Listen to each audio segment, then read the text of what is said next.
और तुम मोटरसाइकिल खरीद के, मोबाइल चला के और गली कुचे में घूम करके एक तो छोटा सा घर बना के सोचते हो कि हमको सुकून मिल जाएगा। नहीं मिलेगा सुकून। न चार्ली के घर में सुकून है, न लता मंगेशकर के घर में सुकून है। अरबों में खेलने वाली, उसका भी एक जुमला द टाइम्स ऑफ इंडिया में छपा था, जो हिंदुस्तान का सबसे बड़ा अखबार है, द टाइम्स ऑफ इंडिया, अंग्रेजी का। चूंकि तुमको हुल्लड़बाजी करने, गुटखा खाने से फुर्सत कहाँ है कि तुम अंग्रेजी का अखबार पढ़ेगा। तुम तो उर्दू भी ठीक से नहीं जानते, बस भीड़ लगाया, नाच सुने, भाग गए।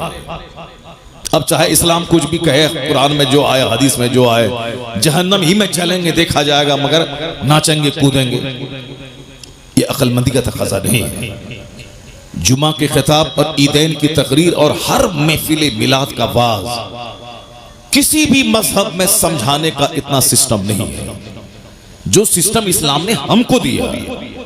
जुमा के दिन वाज सुनना ही सुनना, ईद और बकरीद में तकरीर सुनना ही सुनना, खुतबे निकाह, निकाह की महफिल में पहले खुतबा पढ़ना सुन्नत है। उस खुतबे में कुरान की 3 आयतों की तिलावत होती है और तीनों आयतों में इत्तकुल्लाह कहा गया, अल्लाह से डरो। शादी का मौका है और ये खुतबा सुन्नत है, सरकार ने खुतबा पढ़ा और उसमें 3 आयतों की तिलावत होती है। या अय्युहन्नासुत्तकू, ऐ लोगो अल्लाह से डरो। या अय्युहल्लज़ीना आमनू तक़ुल्लाह हक़्क़ तुक़ाती, जिस तरह अल्लाह से डरने का हक है उस तरह ईमान वाले डरो। या अय्युहल्लज़ीना आमनू तक़ुल्लाह वक़ूलू क़ौलन सदीदा, ऐ लोगो, ऐ ईमान वालो, अल्लाह से डरो और सच्ची बात बोलो, लाग लपेट वाली बात मत बोलो, अंदर में कुछ, जबान पे कुछ, मुनाफिकत वाली बात मत बोलो, सीधी बात बोलो, सच्ची बात बोलो। क़ूलू क़ौलन सदीदा युस्लिह लकुम, जो तुम्हारी जिंदगी को संवार देगा। अल्लाह से हम सोचते हैं कि निकाह का मौका खुशी का मौका है, और 3 आयतों की तिलावत, आयात खौफ की तिलावत हुजूर ने की है। क्यों कि इस मौके पे आदमी अक्सर बहक जाता है, इसलिए हुजूर ने 3 आयात खौफ की तिलावत करके बताया है। न तेरे बेटों की लाश तुझको काफिर बनाए, न तेरे बेटे की बारात तुझको दीन से फिरा दे।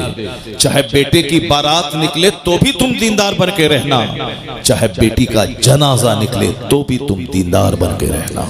सुभान अल्लाह, सुभान अल्लाह। यानी बेटे की बारात निकले तो भी नमाजी बन के रहना, चाहे घर से जनाजा निकले तो भी नमाजी बन के रहना। न खुशी का मौका तुझे फिरौन बना दे, न गम का मौका तुझे दकियानूसी बना दे और अल्लाह की रहमतों से मायूस कर दे। ऐसा नहीं, अपने रसूल की रस्सी को मजबूती से थामे रहना। गमी में भी मोमिन रहोगे, खुशी में भी मोमिन रहोगे, बेशक बेशक, हर हाल में मुसलमान रहोगे। तो ये वास की तरकीब इस्लाम ने दी है। क्यों? एक जुमा को तकरीर सुना कि दुनिया कुछ नहीं है, लगा कि अब हमको आखिरत की तैयारी करनी है। लेकिन जैसे ही वहां से जुमा पढ़ के घर आए, बाल बच्चों का मुंह देखा, तकरीर का 10% पानी वहीं खत्म उतर जाता है। फिर साहब Saturday, Sunday, Monday, Tuesday, Wednesday, Thursday, यानी शनिचर, इतवार, सोमवार, मंगल, बुध को धीरे धीरे 10%, 20%, 40%, 50% काफिरों का, जोकरों का, शरीरों का, शराबियों का, बेनमाजियों का मुंह देखा। मौलाना साहब ने जो जुमा में समझाया था कि दुनिया जीरो है, आखिरत सब कुछ है, इसको लगा था कि अब मैं आखिरत की तैयारी करूंगा, तो जुमरात होते होते नसीहत का पानी उतर जाता है। अब वो अगले जुमा के दिन पक्का दुनियादार बन जाता। नहीं, मौलाना साहब जो बोला ये उनका काम है, मगर बगैर पैसा की दुनिया में इज्जत नहीं मिलेगी, पैसा कमाना पड़ेगा चाहे जहां से हो। अब ये पक्का फिरौन बन जाता। लेकिन शरीयत ने इंतजाम किया कि जो पानी नसीहत का सूखने वाला है, अगले जुमा को फिर नसीहत का पानी चढ़ा दिया जाए। सुभान अल्लाह, सुभान अल्लाह। जब जमीन सूखने लगती है, खेती के लायक नहीं रहती, आसमान का पानी उस मुर्दा जमीन को जिंदा करता है। उसी तरह दिल जब मर जाता है, गंदों बुरे लोगों की सोहबत में बैठ कर, तो इस्लाम ने इसीलिए हर जुमा के दिन तकरीर, खुतबे जुमा को लाजिम करार दिया है, ताकि जैसे ही दिल मरने वाला हो, अगले जुमा को नसीहत का पानी फिर उस पर डाल दिया जाए, ताकि वो दिल मरने से बच जाए। ये इतना जबरदस्त इंतजाम इस्लाम ने क्या किया। बात है हजरत, वाह वाह वाह। तो क्या कोई शख्स जो हर जुमा के दिन फाज सुनता है, अल्लाह के डर और आखिरत की बात, एक खुतबे में आया है ज़ादुकुम कलीलुन कलील, तुम्हारा सफर का जो खर्च है बिल्कुल थोड़ा, तेरे पास नेकियां थोड़ी हैं, तेरे पास तू जिस रास्ते का मुसाफिर है वह सबीलुकुम तवीलुन तवील, तेरा रास्ता बड़ा लंबा है, मरने के बाद कब्र में कितने हजार साल तक रहना है कोई नहीं जानता। कयामत कल कायम हो जाएगी ये अलग बात है जी, लेकिन जो लोग आज से 10,000 साल पहले मर गए, कयामत तो आज तक आई नहीं, वो 10,000 साल से अपनी कब्र में है, आलम बरज़ख में है, कयामत नहीं कायम हुई। इसलिए यह है कि कयामत कल कायम होगी, लेकिन कल का मतलब ये नहीं कि कल टुमारो, कल का मतलब है कल चाहे 1 करोड़ साल के बाद आए वो कल ही कहलाता है। क्या बात है। तो कयामत 5,000 साल के बाद आएगी, तो कब्र की मंजिल हजारों साल की। मैदान महशर जब कायम होगा, जब कयामत आएगी, दुनिया का विनाश होगा, वहां का जो एक दिन होगा 50,000 साल का। अल्लाह, कोई दरख्त और किसी दीवार का साया नहीं होगा, कोई दरख्त नहीं होगा, तमाम जमीन परपट मैदान हो जाएगा और वहां हिसाब किताब होगा। लोग अपने अमाल के हिसाब से नाक तक, गर्दन तक, सर तक पसीने में डूबे रहे। सवा नेज़े पे आफताब, जमीन तांबे की, कोई किसी का पुरसाने हाल नहीं। न माँ अपने बच्चे को याद करेगी, न बच्चा अपनी माँ को याद करेगा। यौम यफिरुल मर्उ मिन अखी व उम्मिही व अबी, कुरान में अल्लाह कहता है डरो उस दिन से जिस दिन एक भाई भाई से भागेगा, औलाद वालदैन से भागेगी, माँ बाप औलाद से भागेंगे, एक लौता बेटा जिसके बगैर माँ जिंदा नहीं रह सकती थी, कयामत के दिन वो देखेगी कि मेरे बेटे को आग में डाला जा रहा है, मेरा बेटा एक नेकी की खातिर जहन्नमी बन रहा है, माँ एक नेकी उसको नहीं देगी, क्योंकि वो आखिरत है, दुनिया नहीं है, वो आखिरत है। आखिरत में कोई किसी का पुरसाने हाल नहीं होगा। यौम यफिरुल मर्उ मिन अखी व उम्मिही व अबी व साहिबतिही व बनी लिकुल्लि इम्रिइन मिनहुम यौमइज़िन शअनु युग़नी, सारे लोग अपने अपने मामलात में इतने मशगूल होंगे कि कोई किसी का पुरसाने हाल नहीं होगा। नात सुनो और खूब जन्नत में कूद के चले जाओ। सरकार गौसे आजम 40 साल तक इशा के वजू से फजर की नमाज पढ़े थे। 40 दिन नहीं, 4 साल नहीं, 40 बरस। अब पूरी रात एक पांव पे खड़े होकर पूरा कुरान खत्म कर लेते थे। और जहां वो अल्लाह के वली थे, माँ की गोद से ही वली बन के पैदा हुए थे जी। उनके बारे में आया है कि जब वो मकतब जाते थे तो फरिश्ते उनके आगे आगे चलते थे, कहते थे बच्चों रास्ता खाली कर दो, अब्दुल कादिर इस रास्ते से आने वाले हैं। बचपन से वली थे, उनको 40 साल तक इशा के वजू से फजर पढ़ने की क्या जरूरत थी। उनको 100 असातिज़ा के दरवाजे पे जाके इल्म हासिल करने की जरूरत क्या थी। उनको 91 साल तक खौफे खुदा में जीने की जरूरत क्या थी। दरख्त के पत्तों को खाकर 25 साल तक सहराओं जंगलों में रहे, क्या जरूरत थी। बस खेल तमाशा है, जन्नत मिल जाएगा। दुनिया में लड़की के पीछे पागल रहे, जन्नत मिल जाएगी। सारी जिंदगी फजर छोड़ते रहे, जन्नत मिल जाएगी। जलसा जुलूस को वीरान कर दें, उजाड़ दें, जन्नत मिल जाएगी। मस्जिद के दरो दीवार को उजाड़ दें, जन्नत मिल जाएगी। मन की गुलामी नहीं चलेगी, शरीयत की गुलामी चलेगी।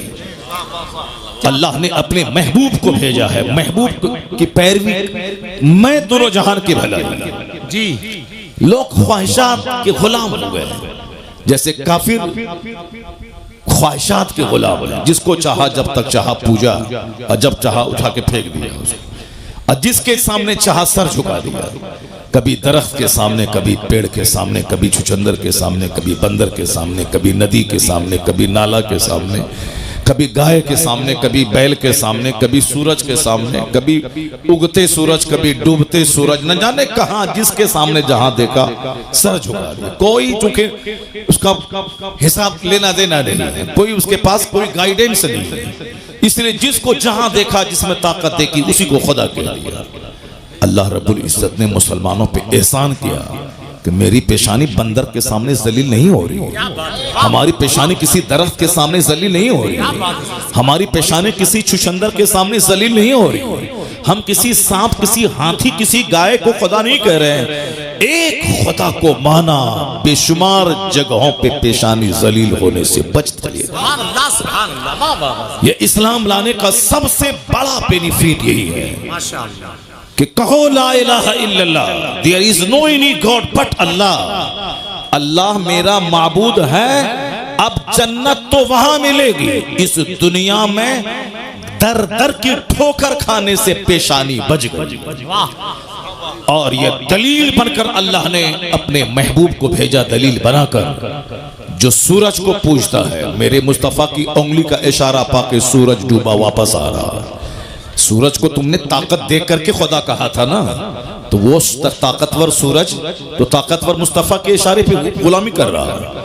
तुमने चांद को खुदा कहा था ना, ये चांद मुस्तफा का इशारा पाके दो टुकड़ों में बढ़ जाता है। तुमने पत्थर को खुदा कहा था, ये पत्थर मुस्तफा के पाए अक़दस को पाके अपने सीने पे नक्श उभार लेता है, पत्थर मुस्तफा पे सलाम पढ़ता है। तुमने सांप को खुदा कहा था, यह सांप मुस्तफा के गुलामों की गुलामी कर रहा है।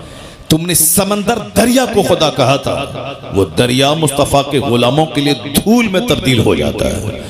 तो जिस दरख्त को तुमने खुदा कहा था, यह दरख्त मुस्तफा को सजदा कर रहा है। इसलिए ए सारी दुनिया के लोगों, अगर तू तलाश करता है कि मेरा खुदा कौन है, आ जाओ मेरे महबूब के पास।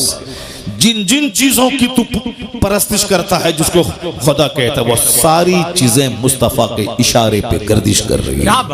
अब जब दुनिया मुस्तफा के पास पहुंचेगी, तो अब वहां उसको ज्यादा देर नहीं लगेगी खुदा की मार्फत हासिल करने में, क्योंकि जो सबसे ज्यादा ताकतवर है, जिनको दरख्त सजदा करे, जिनका कलमा पत्थर पढ़े, जिनके इशारे पे सूरज और चांद गर्दिश करें, ये अपनी पेशानी जमीन पर टेके हुआ और कहता है सुबहान रब्बियल आला, मतलब इतना ताकतवर मुस्तफा, जिसको खुदा कह दे वही खुदा है, जिसको सजदा करे वही मौजूद है। तो अब दुनिया को समझने में देर नहीं लगी कि मोहम्मद अरबी खुदा का पता बताने आए हैं। इसलिए अल्लाह ने कहा कद जाकुम बुरहानुम मिन रब्बिकुम, तुम्हारे रब की तरफ से दलील बन के मुस्तफा आ गए।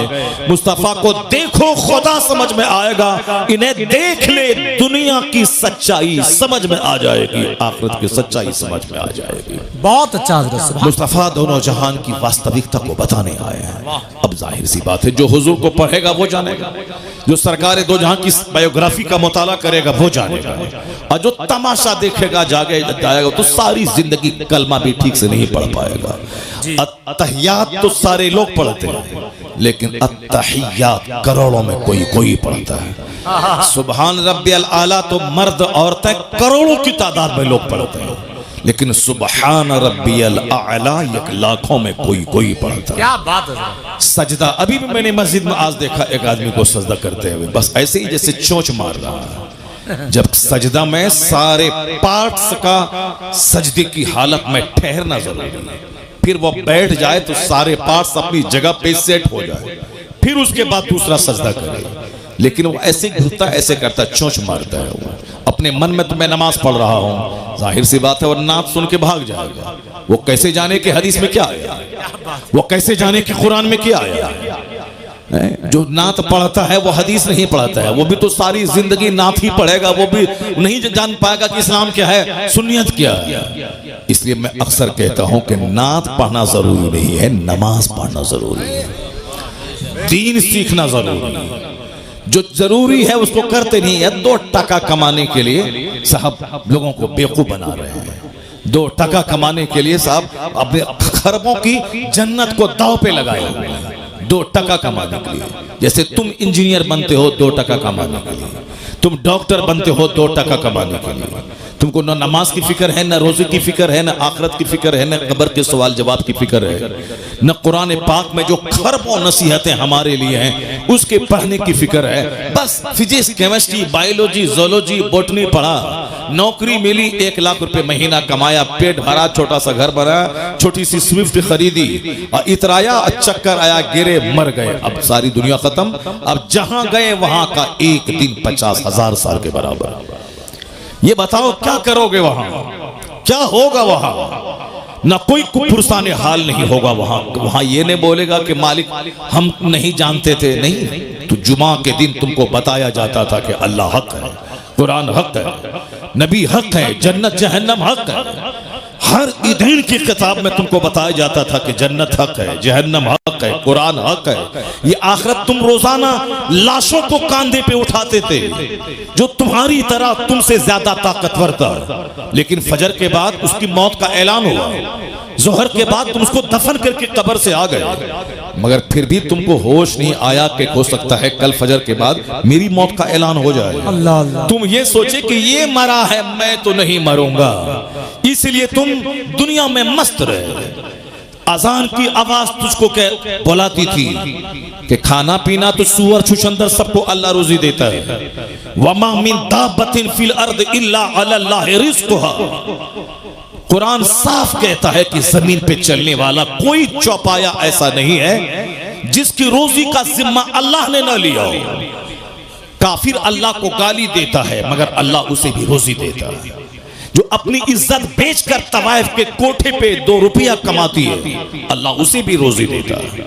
सूअर, बंदर, छुछंदर, सांप, उसको अल्लाह रोजी देता है। जो अल्लाह को गाली देता कहता है कि कोई अल्लाह नहीं है, वह नास्तिक माअज़ल्लाह, अल्लाह उसे भी रोजी देता है। सारी कायनात का खालिक अल्लाह है, इस सबको इसका इकरार है। चाहे भले ही अपनी जबान में जो कह दे, वह बोले कि साहब उस खुदा को जो अपनी जबान में इब्रानी में, सुरियानी में, अंग्रेजी में, हिंदी में जो कहे, मगर वह बोलता है कि गॉड इज वन, अल्लाह एक है जो सारी दुनिया को पैदा किया है। भले ही बहुत सारे लोग हैं जो किसी राजा के बेटा को खुदा कहता है, जो खुद माँ के पेट से पैदा हुआ है, जो एक राजा का बेटा है, ये खुदा कैसे हो सकता है? जो अपने माँ के पेट में रहा, पैदा हुआ, उसकी माँ थी, उसका बाप था, जो दुनिया का खुदा है उसका कोई न माँ है न उसका बाप है, वो लम यलिद वलम यूलद है, और ये इस राजा के बेटा को खुदा कहता है। तो अब उनको कहा जाए तो वो कहता है कि हाँ ये उस खुदा का ये अवतार बन करके आ गए। अब तरह खुराफात में लोग गुम हो गए। खुदा का अवतार बन के आ गए, खुदा का पैगंबर बन के बंदा आता है, खुदा बन के कोई आदमी की शक्ल में नहीं आता है। तो अब वो अपने हिसाब से कह रहा है, मगर ये कह रहा हूं आपसे कि वो जैसे चाहे वो बोलता है, लेकिन सच्ची बात यही है कि दुनिया का खालिक मालिक अल्लाह है। वही सबको पैदा किया है, वही सबको मौत देता है, वही सबके लिए जन्नत और जहन्नम वहां बनाया है कि जो यहाँ ईमान लाया अच्छा काम करे उसके लिए जन्नत है, जो यहाँ ईमान नहीं लाए बुरा काम करे उसके लिए आग है। और इस दुनिया में रोजी सबको मिलेगी, कोई भूखा नहीं मरेगा। वमा मिन दाब्बतिन फिल अर्द इल्ला अल्लाह रिज़्क़ुहा। जमीन पर चलने वाला कोई चौपाया ऐसा नहीं है जिसको अल्लाह रोजी नहीं देता। इन्नल्लाह हुवर रज़्ज़ाक़ु ज़ुल क़ुव्वतिल मतीन। अल्लाह जबरदस्त रोजी देने वाला है, इसलिए अल्लाह मोमिन को भी रोजी देता है, काफिर को भी देता है, नेक को भी देता है, बद को भी देता है, नमाजी को भी देता है, बेनमाजी को भी देता है। इसी पॉइंट को अगर आप गौर से सुन लें तो मकसद जिंदगी का फलसफा मसला हल हो जाएगा। क्योंकि गौर से सुनते ही नहीं, आप बोलते कि मौलाना साहब तकरीर अपने हिसाब से करते हैं, जो वो रट के आते हैं, बोल के आते हैं, अपना मजमून सुना दिया, अपना काम किया, चला गया। जैसे कोई आया, नात पढ़ा, जो गाया, अपना पढ़ा, अपना काम किया, चला गया। वैसे ही मौलाना साहब अपना गा रहे हैं, अपना बजा रहे हैं और गा बजा के चले जाएंगे। ऐसा नहीं है, ऐसा नहीं है। आलिम दीन कुरान सुनाते हैं, हदीस सुनाते हैं।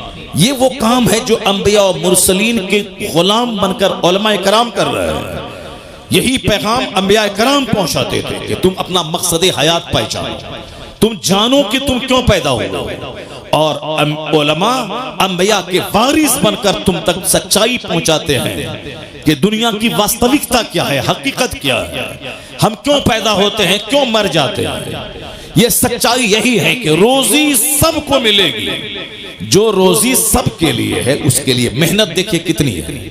30 साल पढ़ना, 30 साल नौकरी करना, यह है उस वह रोजी जो रोजी बंदर छुछंदर सबको मिलती है। उसके 30 साल पढ़ना, 2-4-5 साल कंपटीशन फेस करना, मारे मारे फिरना, सऊदी अरब जाना, अमेरिका जाना, 2 टका कमाना, घर बनाना, खाना, शादी ब्याह करना, 2 बच्चा पैदा करना, उसके बाद मर जाना। ये रोजी जो सबके लिए, उसके लिए इतनी मेहनत है। मगर जन्नत सबके लिए नहीं है। जन्नत करोड़ों में किसी किसी के लिए है। अल्लाह ने रोजी का सबके लिए वादा किया है। सबको रोजी मिलेगी। अल्लाह को गाली दो तो भी रोजी मिलेगी, नमाज नहीं पढ़ो तो भी रोजी मिलेगी, ज़िना करो, शराब पियो, जुआ खेलो, सबको रोजी मिलेगी। मगर जन्नत सबको नहीं मिलेगी। जन्नत करोड़ों में किसी किसी को मिलेगी। और जन्नत मिलेगी किसको? इल्लल लज़ीना आमनू व अमिलुस सालिहात, जो ईमान लाया, अच्छा काम किया। यहाँ इज्जत की रोजी मिलेगी, मरने के बाद मुस्तफा की जन्नत मिलेगी। सुभान अल्लाह, सुभान अल्लाह, सुभान। इल्लल लज़ीना आमनू व अमिलुस सालिहात, जो ईमान लाया, अच्छा काम किया। तो मैं 24 घंटे में जो रोजी के लिए 12 घंटे में मारे मारे फिरता हूँ, जो रोजी सबके लिए है, ये 12 घंटे जन्नत के लिए फिरना चाहिए जी। हकीकत में जहां खरबों साल रहना, जहां महासंखों साल रहना, उसके लिए 12 घंटे अगर बंदा पागल रहे तो आदमी समझेगा हाँ जो असल है, हकीकत है, सच्चाई है। जहां खरबों साल रहना है, जो जन्नत हमारे लिए है कि नहीं है, बंदा डरता रहे, उसकी तैयारी करे। ये लोग देखेंगे तो कहेंगे हाँ ये मकसद हयात को पा लिया। जो रोजी कोढ़ी के लिए भी है, जो रोजी समाज का निकम्मा जो फालिज ज़दा है उसके लिए भी है। यहाँ अरबों में खेलने वाला आदमी ऐसे सूख के कांटा हो गया, शुगर ने अटैक किया और सारा गोश्त को शुगर चाट गया। और जिसका 2 पांव नहीं है वो रेलवे स्टेशन पे भीख मांग रहा है। इतना मोटा ताजा है कि उसको देखने के बाद आदमी दंग रह जाता है। पांव दोनों नहीं है, फालिज ज़दा, लेकिन मोटा ताजा है साहब। बॉडी से जैसे चर्बी फट जाएगी। और यहाँ 1000 एकड़ जमीन का जोतने वाला शुगर ने दीमक की तरह सारा गोश्त चाट के खा गया है। इसका मतलब है अगर मेहनत से बंदा खाता, ये अरबपति को खूब ज्यादा मोटा रहना चाहिए। और वह बेचारा फालिज ज़दा भिखारी जिसको कमाता नहीं है, उसको कम रोजी मिलती है, उसका बदन सूख जाना चाहिए। लेकिन यहाँ उल्टा मामला है, जो कमाता नहीं है वो चर्बी फूट रही है उसके बदन से। और जो 1000 एकड़ का जमीन का मालिक है या सूख के कांटा हो रहा है। पता चला रोजी कमाई की बुनियाद पर नहीं मिलेगी। अल्लाह ने जिस जानदार को पैदा किया है सबको रोजी देने का अल्लाह ने वादा किया है। बंदर, चुचंदर, सुअर, हाथी, गाय, भैंस, बैल, सबको, सुअर जैसा खतरनाक जानवर जो बिल्कुल नजीस से ऐन है, वो अंग अंग उसका नापाक है, लेकिन वह सुअर भी खाता है। कुत्ता, जिसको कुत्ता कह करके लोग उद्धृत करते हैं, ये कुत्ता है, वो कुत्ता को भी रोजी मिलती है। मछली, जो व्हील मछली, जो रोजाना की खुराक उसकी मनों में है, वो समंदर में छोटी छोटी मछलियां अल्लाह ने इतनी पैदा कर दी ताकि बड़ी मछली छोटी मछली को खा के जिंदा रहे। सांप नाबीना, जो दरख्त की सबसे ऊंची टहनी में लिपटा हुआ रहता है, अल्लाह परिंदों के जरिए उसके मुंह में रोजी डाल देता है। रोजी सबके लिए, जन्नत सबके लिए नहीं है। तो अक्लमंद है वो जो रोजी के लिए कम मेहनत करे, जन्नत के लिए ज्यादा मेहनत करे। और बेवकूफ है वो जो जन्नत की फिक्र ही ना करे और दुनिया की रोजी के लिए मारा मारा फिरता रहे। और ये मेरी बोली नहीं है, ये बोली मुस्तफा की है। आका फरमाते हैं हदीस में, या अल कैजसु मन दाना नफ्सा व अमील लिमा बादल मौत वल आजिसु मन अतबा नफ्सहु हवाहा सुम्मा व तमन्ना अल्लाह। मुस्तफा कहते हैं दफाई सीजवन, अक्लमंद है वो जो अपने नफ्स को दबाता रहे, नफ्स को कुचलता रहे और मरने के बाद की तैयारी करता रहे। वह अमीला लिमा बादल मौत, मरने के बाद जो एक अपार दुनिया है, जो एंडलेस दुनिया है, जिस वक्त आज का कोई खात्मा ही नहीं है, उस दुनिया की तैयारी करता रहे। इस दुनिया में ऐसे रहे जैसे कोई मुसाफिर रहता है, दुनिया में ऐसे रहे जैसे कोई एक मुसाफिर रहता है, अजनबी रहता है। Live in this world as if you are a stranger or a traveller, कुन फिद दुनिया कअन्नका गरीबुन और आबिरु सबील। दुनिया में ऐसे रहो जैसे एक मुसाफिर रहता है, मुसाफिर रहता है। और हुजूर फरमाते हैं वल आजिज़ु मन अतबा नफ्सहु हवाहा व तमन्ना अलल्लाह। हमारे और आपके जैसे 90% आदमी जैसे जीते हैं उसी के बारे में हुजूर ने इस हदीस में कहा। सरकार क्या फरमाते हैं, वल आजिज़, बेवकूफ है वो, अहमक है वो कौन, मन अतबा नफ्सहु हवाहा, जो ख्वाहिशाते नफ्स की पैरवी करे, जो अपने नफ्स की ख्वाहिशात, ये खाओ ठीक है, ये चाउमीन खाओ, बर्गर खाओ, ताड़ी पियो, शराब पियो, बराबर मोबाइल चलाओ, ये खाओ वो खाओ, या जो खाओ सब खाओ, नमाज साहब शराब पियो, सूद खाओ, जुआ खेलो, मस्ती करो, अपनी खूबसूरत बीवी को छोड़कर किसी साहब दलित की किसी काली कलोटी साहब डाइन औरत के पीछे पागल हो जाओ, अपनी खूबसूरत बीवी को छोड़ करके ज़िना के लिए साहब मुसहरों और गरीबों के मोहल्ले में जाके उनकी बहू बेटी को सूंघते रहो।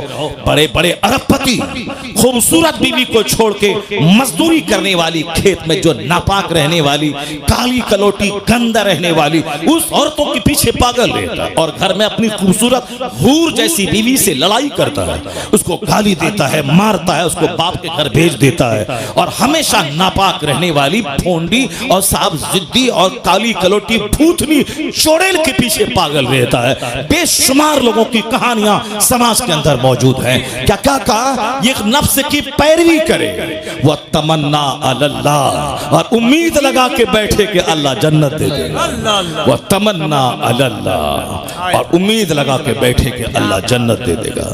यह हदीस पाक अगर दिल से पढ़ोगे तो सीना फट जाएगा, अगर दिल से पढ़ोगे तो सीना फट जाएगा। ये लड़का एक तमाचा मारेंगे, चेहरा लाल कर देंगे, बदतमीज कहेगा।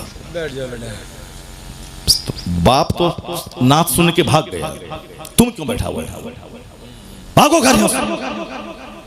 जिसको तकरीर सुनना था तो वह भाग गया नात सुनने के बाद, नात सुनने के लिए आया था, कव्वाली सुनने के लिए आया था, भाग गया।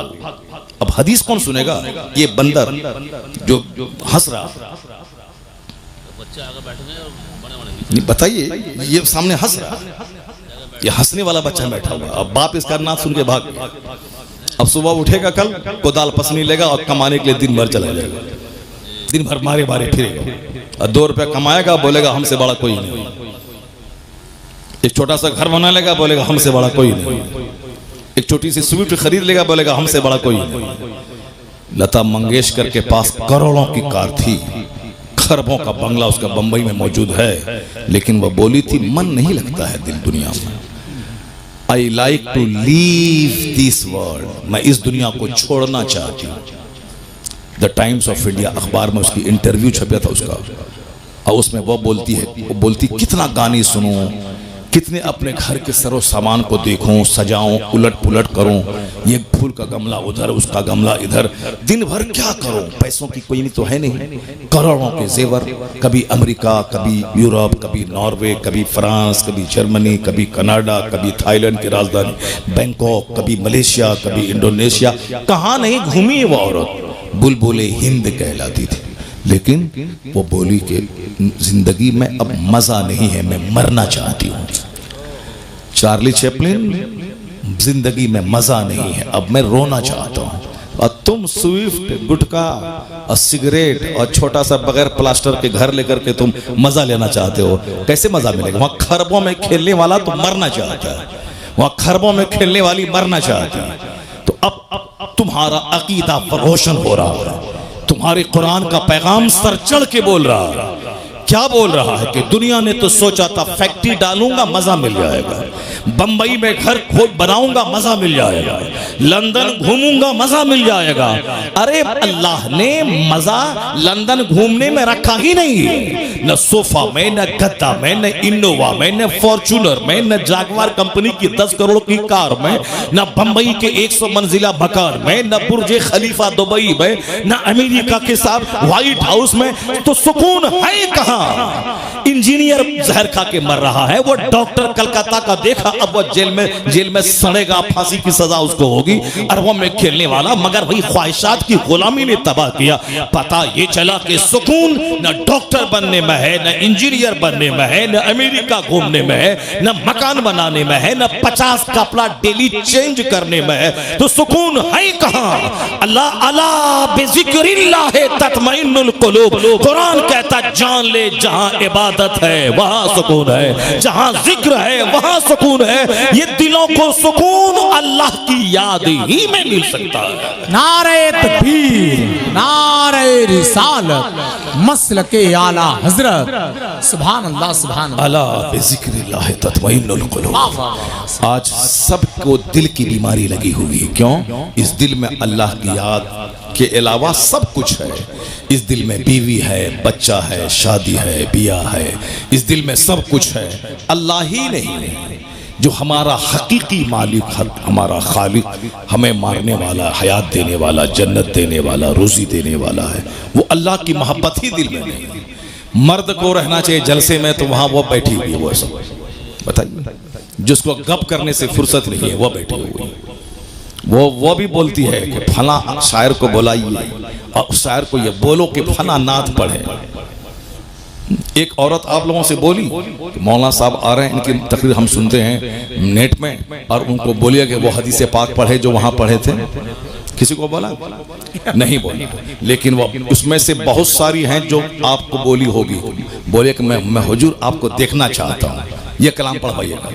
ये उनको बोलना हुजूर मैं आपको देखना चाहता हूँ, हुजूर मैं मदीना जाना चाहता हूँ, हुजूर ये उसको बोलिएगा कि वो जो है फला शेर पढ़े, फला नात पढ़े। बताइए, हदीस के बारे में कोई सवाल नहीं, कुरान शरीफ की आयतों के बारे में कोई फरमाइश नहीं है, वो नात के बारे में फरमाइश है। तो ये नात सुनने वाली तो यहाँ बैठी हुई क्यों है? जाओ घर जाओ। जब तुमको तकरीर ही नहीं सुनना है तो नात सुन करके घर जाओ। जब बैठी है तो गौर से सुनो, बात क्यों कर रही हो? अपनी तकरीर में मस्त है, अपनी तकरीर में मस्त है, अपने गप करने में लगी हुई है, अपने गप करने में लगी हुई है। गौर से सुनो, तकरीर सुनो, कुरान सुनो, हदीस सुनो। और अगर एक औरत पढ़ लिख ली, गांधी जी ने तो आज कहा था, give me a good mother I will give you good society. तुम मुझे एक अच्छी माँ दे दो, मैं तुझे एक अच्छा समाज दे दूंगा। क्योंकि माँ की गोद में समाज पलता है। गांधी जी ने आज कहा था, मगर मेरे पैगंबर ने 1400 साल पहले कहा था, तलबुल इल्म फरीज़तुन अला कुल्ले मुस्लिमी व मुस्लिमा। हर मुसलमान मर्द और औरत पे इल्म हासिल करना फर्ज है। औरत अगर इल्म हासिल कर ली तो माँ की गोद बच्चों का पहला स्कूल। बाप चाहे जहां रहे, जिस माँ की जबान नफीस होगी उसके बच्चों की जबान भी नफीस होगी जी। और अगर कोई बच्चा खसीला हो, बच्चा जिद्दी हो, बच्चा बदअखलाक हो, तो समझ लें कि उसमें 50 नहीं 90% हाथ उसकी माँ का होता है। अगर बच्चे की जबान अगर गलत है तो माँ का रोल है। इसको सिर्फ सजने संवरने और साहब शादी ब्याह के दिन नया जेवर का मुतालबा करने से फुर्सत ही नहीं है। इसको क्या बच्चों की तरबियत करेगी? बच्चे कैसे बोले, बच्चे कैसे पढ़े? शहर में एक अच्छी औरत का बच्चा वो कभी नहीं बोलता है कि आसान हो रहा है, वो कभी नहीं बोलेगा कि दाल बहुत पतला है, नहीं बोलेगा। क्योंकि माँ कभी नहीं बोलती है कि अजान हो रहा है, माँ हमेशा कहती है अजान हो रही है। माँ हमेशा बोलती है कि दाल पतली है, रोटी अच्छी है, चावल अच्छा नहीं है। तो अब माँ की बात को बच्चा माँ की गोद से सुन सुनकर अनकॉन्शियस लाशऊर में उसको स्टोर करता है, और जब उसकी जबान पे बोली खुलती है तो वही बोली निकलती है जो माँ से सुन सुन करके यहाँ अनकॉन्शियस में था, वही वहां से निकलते हुए शऊर की जबान पे वही जुमले आ जाते हैं। इसलिए शादी ब्याह में कार मोटर कार देखने वाला अच्छी बीवी का सिलेक्शन करो, दौलत को तलाक दे दो, सिर्फ अच्छी औरत चाहिए जिसकी जबान अच्छी हो, जिसका अखलाक अच्छा हो, जिसका किरदार अच्छा हो, जिसका वेशभूषा अच्छा हो, जो अपनी जिंदगी को 10 मर्दों की गोद में झुलाने वाली ना हो, जो अपनी जीवन अपनी जिंदगी की सुरक्षा करने वाली हो, जिनका आंख शौहर की अमानत, जिसकी जबान शौहर की अमानत, जिसका जिस्म शौहर की अमानत, और अपने बच्चों को पालने की खातिर अपनी जिंदगी की हिफाजत करे। अगर दागदार जमीन होगी कभी अच्छी फसल नहीं पैदा होगी, और जो जमीन जरखेज होगी जबरदस्त फसल पैदा करेगी। ये माँ है, माँ का पेट जमीन का काम करता है, बाप उसमें बीज डालता है, अगर बीज नाकारा हो तो भी फसल नाकारा, और जमीन अगर जली हुई सड़ी हुई गंदी और साहब बंजर जमीन हो उससे कभी कोई अच्छी फसल की उम्मीद नहीं कर सकता है। क्योंकि दुनिया का सारा काम एक सिस्टम से होता है। गौर से सुनना, भले ही बात छिड़ गई है मैं इसको मुकम्मल कर देता हूँ, उसके बाद फिर मैं अपनी तमहीद पे लौट के आता हूँ, उसके बाद अगर मौका मिलता है तो तकरीर करता हूँ, अगर मौका नहीं मिलेगा तो फिर दूसरी बार आएंगे तब तकरीर करेंगे। लेकिन पहले इस टॉपिक को सुन लो जो बात छिड़ गई है। मेरी माँ बहन भी गौर से सुन ले, गौर से सुने मेरी बात, और इसको हवाई बात समझ करके ना बल्कि दिल में जगह दे, उसको अपनी जिंदगी में उतारने की कोशिश करे, और समझ लें कि तकरीर नाचने का नाम नहीं है, तकरीर हाथ नचाने का नाम नहीं है, तकरीर कुर्सी तोड़ने का नाम नहीं है, तकरीर है कुरान हदीस का मीठा पैगाम दिल में उतार देने का। सुभान अल्लाह। जो आदमी की सोच बदल दे, जो आदमी की आंखों को इस काबिल बना दे कि ये आंख किसी लड़की की मोहब्बत में ना रोए, खालिके कायनात की मोहब्बत में रोने वाली बन जाए। ये आंख दुनिया की मोहब्बत में ना रोए, मुस्तफा की मोहब्बत में रोने वाली बन जाए। ये जबान गाने के लिए ना हो बल्कि जबान अल्लाह रसूल के जिक्र के लिए वक्फ हो जाए। तकरीर वो है जो हमारे दिल की दुनिया बदल दे, जो हमारी सोच बदल दे, जो हमारे जीने हमारी जिंदगी में यू टर्न ले आए। जा रहा था पूरब की तरफ, सोचता था काबा पहुंच जाऊंगा, लेकिन पूरब जाने वाला कहीं काबा पहुंचता है। तू बकाबा न रसी ए एराबी की रह के मी रबी बतुर्किस्तान ए एराबी, तू काबा तक नहीं पहुंच पाएगा, क्योंकि जो रास्ता तुमने चुना है ये रास्ता काबा का नहीं, ये रास्ता तुर्किस्तान का है। हम लोग जिस हाल में जी रहे हैं ये रास्ता खुदा की रहमतों को अपनी तरफ मुतवज्जह करने का रास्ता नहीं है, ये रास्ता है अल्लाह के अजाब को दावत देने का, ये रास्ता है मुस्तफ़ा की नाराजगी के मोल लेने का, ये रास्ता है औलिया और सालिहीन की रूहों के रूठ जाने का, ये रास्ता है अपने घर को तबाह बर्बाद करने का, ये रास्ता है आने वाली नस्लों को मिलिया मेट करने का रास्ता है। रास्ता वही है बमुस्तफ़ा बरसा खेशरा के दीन हमाउस गर बबू न रसीदी तमाम बुलहबीस। डॉक्टर इकबाल ने कहा था अपने आप को नबी के कदमों में डाल दे, वही सारा दीन है, जो वहां तक नहीं पहुंच पाया उसमें और अबू लहब में कोई फर्क नहीं है। बमुस्तफा बरसा खेशरा, अपने आप को नबी के कदमों में डाल दे, नबी तक पहुंचा दे, और अपनी जिंदगी का मकसद मुस्तफा की गुलामी बना ले। जब तू मुस्तफा का सच्चा गुलाम बनेगा जन्नत वहां मिलेगी, दुनिया का अल्लाह तुझे इमाम और बादशाह बना देगा। की मोहम्मद से वफा तूने तो हम तेरे हैं, ये जहां चीज है क्या लहो कलम तेरे हैं। जिसको तकरीर सुननी थी वो चला गया, और जिसको हंसना है वो बैठा हुआ है, और ये बैठी हुई है गप करने के लिए बैठी हुई है। चुपचाप खामोशी जबान का ताला, जबान पे खामोशी का ताला लगा ले, और मेरी बात गौर से सुन ले। और तुम अच्छी बनेगी तेरे शौहर भी नेक बन जाएगा, और तुम अच्छी बनी तेरा बच्चा तो वली और कुतुब पैदा हो जाएगा। तुम घबराती है कि कि मेरा बेटा मुझको मारता है, मेरा बेटा मुझको मारता है, तेरा बेटा तुझे मारेगा नहीं, तेरा बेटा तेरे पाँव को धो के पिएगा।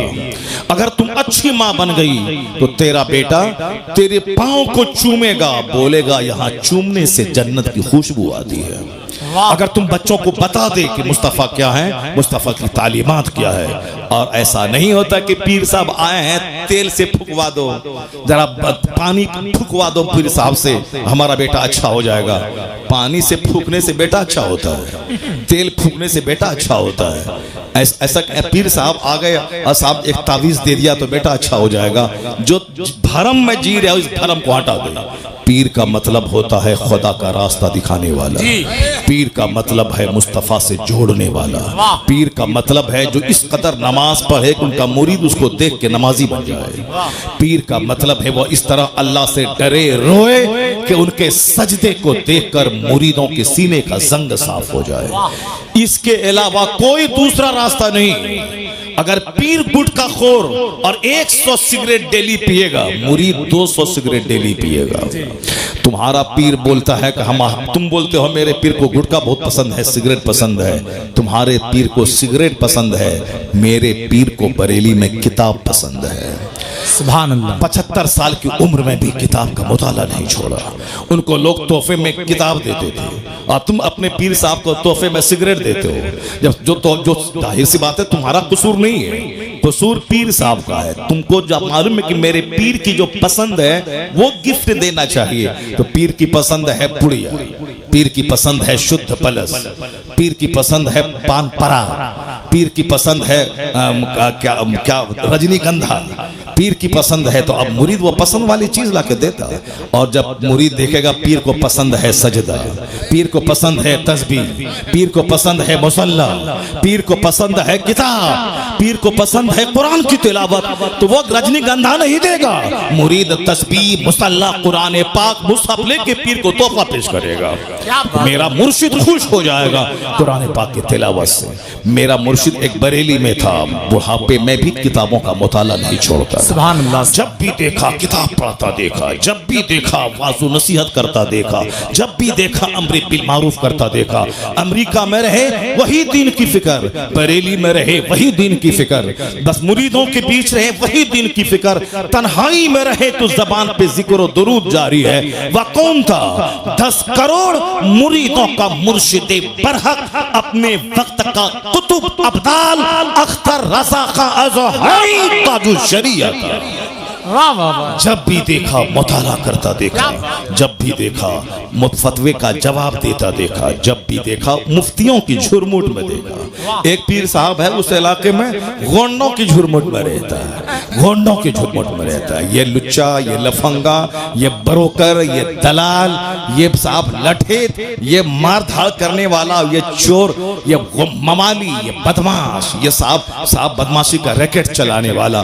और लोग बताया पीर साहब को आंख मत दिखाना, उनके इर्द गिर्द जो लोग हैं वो सब बड़े पहुंचे हुए लोग हैं, यानी सब जहन्नम पहुंचे हुए, गुंडे, मर्डरर, हत्यारा, कोई जादव, कोई अंसारी, कोई बाहुबली, ये सारे लोग हैं। जाहिर सी बात है जैसा पीर होगा, जिन लोगों की झुरमुट में रहेगा उसका दिल भी वैसा होगा जो मुफ्तियों की झुरमुट में रहेगा, जो आलिमों की झुरमुट में रहेगा, जो वलियों की झुरमुट में रहेगा, जो अख्ताब की झुरमुट में रहेगा, जो खुद कुतुब होगा वो अख्ताब की झुरमुट में रहेगा। हुजूर सदरुल अफाजिल कभी भंडा मवाली के साथ नहीं रहे, उनका दोस्त सदरुल शरिया था, उनका दोस्त मलिकुल उलमा था, उनके दोस्त उनके साहबजादे जो आलिम थे वो थे, उनके अहबाब का एक बड़ा तबका था, अदीबों का, शायरों का, फकीहों का, मुदब्बिरों का।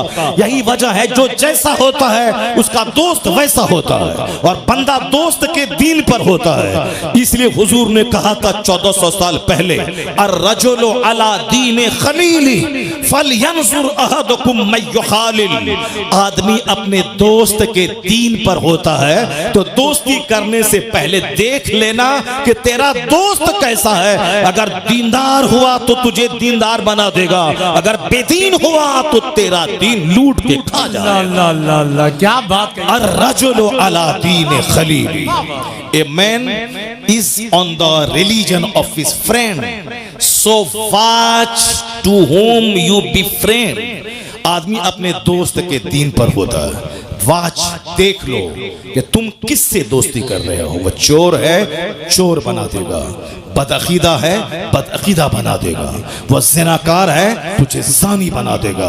अगर तेरा दोस्त अल्लाह से डरने वाला नमाजी है तो तुझे नमाजी बना देगा, मुत्तकी बना देगा। अर्रजुलु अला दीन खलीली फलयंजुर अहदुकुम मन युखालिल।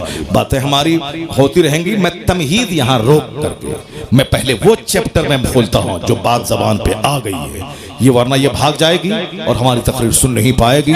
और इसलिए चुपचाप रहो और तकरीर मेरी गौर से सुनो। और जहां तक मेरी आवाज पहुंच रही, मेरी सारी माँ, सारी बहन, सारी बेटियां वह गौर से इस चैप्टर को सुने। अक्सर व बेशतर मैं इस चैप्टर को रिपीट करता हूं। मैं खिताबत इसलिए नहीं करता हूं कि 100 तकरीर 100 टॉपिक पे हो, नहीं, मैं सिर्फ एक टॉपिक पे तकरीर करना चाहता हूं कि हर महफिल में अगर 5 बंदा जन्नती बन जाए तो मेरा पसीना बहाने की मेहनत वसूल हो जाए। माशाअल्लाह। इसलिए मेरी तमन्ना इस पे रहती। मैं नहीं समझता कि साहब मेरी हर तकरीर में बाज जुमले, बाज हदीस का रिपीटेशन होता है, उससे कोई बहस नहीं। बार बार बोलने से आदमी के दिल में असर होता है। बार बार बोलने से, जब रस्सी कुआं पर बार बार आगे पीछे जाती है तो उस पत्थर में भी निशान पड़ जाता है। इसीलिए मैं बार बार बोलता हूं, जो लोग मुझसे मोहब्बत करते हैं और बार बार मेरी तकरीर सुनेंगे, जरूर शराब की भट्टी से निकलकर मस्जिद की तरफ रुक करके चले जाएंगे, जरूर जाएंगे। बार बार सुने। अपनी कलाकारी दिखाने के लिए खिताब नहीं होता है, बल्कि मुस्तफा के दीन को सिखाने के लिए खिताब होता है, लोगों को मुस्तफा तक पहुंचाने के लिए खिताब होता है। मेरी माँ, बहन, बेटियां गौर से सुन लेना। तुम्हारे दरवाजे पर आम का पेड़ है, वो आम के पेड़ में 1 लाख तावीज डाल दो जी। बरेली से, मसूली से, बेलग्राम से, केचौछा से, दिल्ली से, सदरुल अफाजिल की खानका से, आप पीलीभीत शरीफ से, जहाँ जहाँ की खानका है, सब हर जगह से तावीज़ लिया हो, डाल दो। और ये सोचो कि इस आम के पेड़ से सेब निकल जाए। नहीं होगा ऐसा। 1 लाख तावीज़ डाल दोगे, आम का पेड़ सेब नहीं देगा। पता चला कि तावीज से सारा काम नहीं निकलता है। तावीज से काम क्या होता है, सुनो मुझसे। आम का पेड़ है, आम के पेड़ को मैंने बच्चों से बचाया, जानवर से बचाया, वक्त वक्त पे पानी दिया, खाद दिया। अब वो बड़ा मैच्योर हो गया, अब बकरी का खतरा नहीं रहा, अब वो आम फल देने वाला बन गया। तो अब आम का फल खट्टा ना हो जाए, तुर्श ना हो जाए, सड़ा हुआ ना पैदा हो। हजरत से एक तावीज लिया, डाल दिया कि सेब नहीं, आम ही फले मगर मीठा फल जाए। आम ही फले मगर मीठा आम फल जाए। चूंकि ये नेचर के मुताबिक है कि दरख्त लगाया है आम का और उसमें सारी मैंने मेहनतें की हैं, बस तावीज का थोड़ा सा असर हो जाए कि अच्छा आम उससे पैदा हो जाए। ये है तावीज का असर। ऐसा नहीं है कि आम के पेड़ से लीची निकल जाए, तावीज से आम के पेड़ से सेब निकल जाए, नहीं होता है। जैसा दरख्त वैसा फल, जैसी जमीन वैसी फसल, और जैसी माँ वैसी औलाद, जैसा बाप जैसा बीज वैसा बच्चा। इसलिए माँ बाप के औलाद अगर नाफरमान हो गई तो वह समझ लें कि 100% हमारा कसूर है। अगर माँ बाप को सताने वाले बच्चे पैदा हो गए तो वह दूसरों के सर पे मत बढ़े कि तुम्हारी वजह से ऐसा हो गया। वह तो कमजोर लोग होते हैं जो अपनी गलती नहीं मानते, वह दूसरों के सर पे मर देते हैं। जैसे बच्चा कमजोरों की जमात है, ये कभी एक्सेप्ट नहीं करेगा हमसे गलती हो गई। ये हमेशा अपने साथी को बोलेगा इस बच्चे ने ऐसा किया है, तुमने यहाँ पत्थर फेंका, नहीं मैंने नहीं फेंका, इसने फेंका है। ये बच्चों का नेचर है, चूंकि कमजोर है। औरतों का भी नेचर वही है कि वो अगर बीमार पड़ जाए तो वो बोलती है कि शौहर तुम्हारी वजह से मैं बीमार पड़ी हूँ। उसको नज़ला जुकाम भी हो जाए तो वो हमसे कहती है तुम्हारी वजह से नज़ला हुआ, वो तुम्हारी वजह से नज़ला हुआ। उस यानी वो सारा अपना कसूर मानते ही नहीं, वो सारा कसूर शौहर का है। तुम ऐसा खाना क्यों बना, तुम्हारी वजह से हुआ। ये ऐसा काम क्यों खराब हो गया, तुम्हारी वजह से हो गया। अब ये शौहर बेचारा चौड़ा सीना लेके रहता है, चलो इसमें सब समा जाए, तुम्हारी जिद समा जाए, तुम्हारी तकरार समा जाए, सब समा जाए, इसीलिए इसमें सब समा जाता है, सारा काम घर का बना रहता है और घर से बाहर बात नहीं फैलती है। वरना अगर घर से बाहर बात जाने को रहे, शौहर का दिल अगर बड़ा ना रहे तो रोजाना लड़ाई झगड़े की आवाज घर से बाहर जाएगी और साहब मार धाड़ की आवाज घर से बाहर निकलेगी।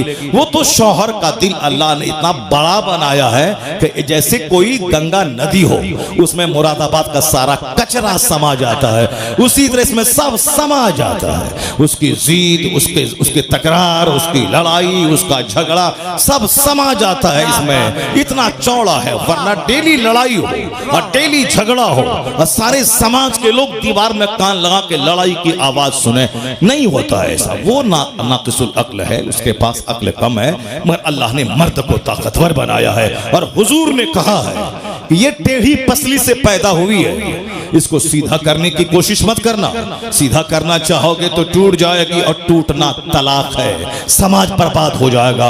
उसी हालत में रहने दे, बड़े काम की चीज है, बस उसी हालत में रहने दे, फायदा हासिल कर। ये तेरे घर की निगरानी करती है, तेरे बच्चों की परवरिश करती है, तुम्हारी राहत का सामान पहुंचाती है, तुमको गुनाहों से बचाती है। तू रहे 5 साल परदेश में, तेरे घर की सुरक्षा करती है, बहुत काम की चीज है, काम की चीज है। इसीलिए उसी हालत में रहने दे, फायदा हासिल कर। वरना सीधा करना चाहेगा तो टूट जाएगी, टूटना तलाक है, सारा घर बिगड़ जाएगा। ये मुस्तफा का कानून है कि आज घर आबाद है, सोसाइटी आबाद है, समाज आबाद है, इसलिए कि हुजूर ने जो कहा है उस पर अमल करने की वजह से लड़ाइयां कम हो रही हैं, सब्र की वजह से घर आबाद हो रहा है। जी जी राम। आकाए तोहार इस्लाम का फरमान है, सरकार ने एक अच्छी लाइफ गुजारने का जो फॉर्मूला दिया, अब जरा गौर से सुन लो। औरतों की तालीम पे इस्लाम ने क्यों जोर दिया, एक घर को सजाने संवारने में औरतों का कैसा हाथ रहता है। एक बड़ी हदीस में पढ़ता हूं, क्योंकि ये महीना आका अलैहिस्सलाम की सीरत का भी है, ये महीना माह रबीउल नूर खत्म हो गया, अब रबीउल आखिर अब कल परसों से शुरू होने वाला, मगर चूंकि सारी जिंदगी सरकार की सीरत बयान की जाएगी, ऐसा नहीं कि 12वीं के महीने में ही ईद मिलादुन नबी, ईद मिलादुन नबी हमेशा मनाया जाएगा। कभी सरकार की तालीमात से हम बेनियाज नहीं हो सकते। दुनिया का सारा काम एक सिस्टम से होता है और उसी सिस्टम पर मैं थोड़ी देर बात करता हूं, उसके बाद अगर आप कहेंगे थोड़ी देर और तकरीर कीजिए, तकरीर आपने शुरू नहीं की है तो फिर मैं तकरीर शुरू करूंगा, लेकिन अगर आप बोले कि नहीं अब खत्म कर दिए तो मैं तकरीर खत्म कर दूंगा। मगर मेरा एक पैराग्राफ सुन के जरूर आप जाइए, मेरी माँ बहन भी गौर से सुन लें। वह तकरीर का एक पैराग्राफ यही है कि दुनिया का सारा काम एक सिस्टम से होता है, सिस्टम से हट के नहीं होता है। जज्बात में चलो मारो जो होगा देखा जाएगा, नहीं नहीं, हिकमत से, तदबीर से सारा काम होता है। अल्लाह ने आसमान बनाया बगैर खंबे के खड़ा है, अल्लाह ने इस जमीन को समंदर पानी पे बनाया, ये जमीन में को करार हो उसके लिए अल्लाह ने पहाड़ का खूंटा बनाया ताकि जमीन हिले नहीं, एक सिस्टम है।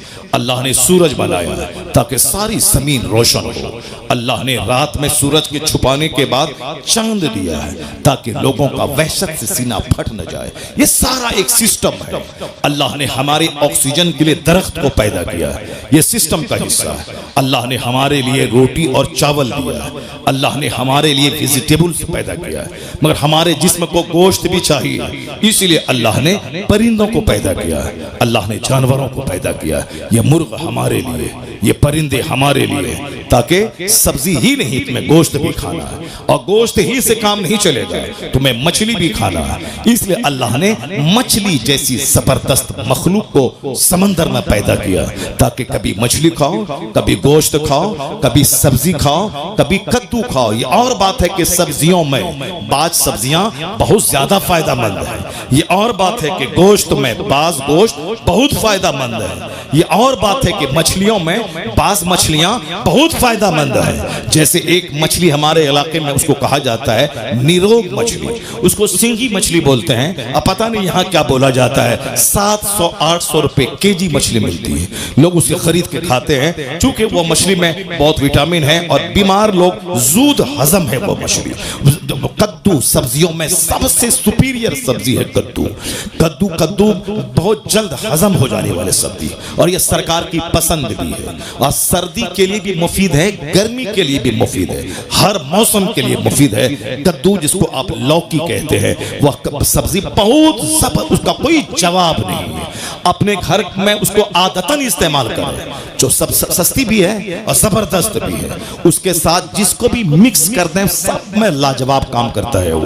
जैसे उसमें मछली में डाल दें तो भी सुपीरियर है, गोश्त में डाल दें तो जबरदस्त है, और साहब उसमें चना का दाल डाल दें तो भी जबरदस्त है। यानी ये कद्दू लाजवाब, क्योंकि मुस्तफा की पसंद है और जो मुस्तफा की पसंद है वो लाजवाब पसंद है। यही वजह है कि आज मैं जिस दिन मेरे घर में कद्दू की लौकी की तरकारी बनती है बहुत खुश होता हूँ। मेरी वाइफ को मालूम है कि हजरत को बहुत पसंद है, तो चना का दाल और कद्दू ये मुझे बचपन से शुरू से बहुत पसंद है, शुरू से पसंद है और बहुत जबरदस्त है वो मेरे घर में। और फिर वो खीर भी मुझको बहुत पसंद है। यही वजह है कि अभी शुगर 7-8 साल से शुगर हो गए, मगर उसके बावजूद मैं खीर छोड़ता नहीं हूँ और मेरे घर में खीर बनाई जाती है और मैं खाता हूँ। और अल्हम्दुलिल्लाह शुगर को झूठा साबित कर देता हूँ कि लोग कहते हैं कि शुगर होने के बाद रोजा रखने में परेशानी हो रही, और 8 साल हो गए एक रोजा नहीं छोड़ा अल्हम्दुलिल्लाह, एक रोजा नहीं,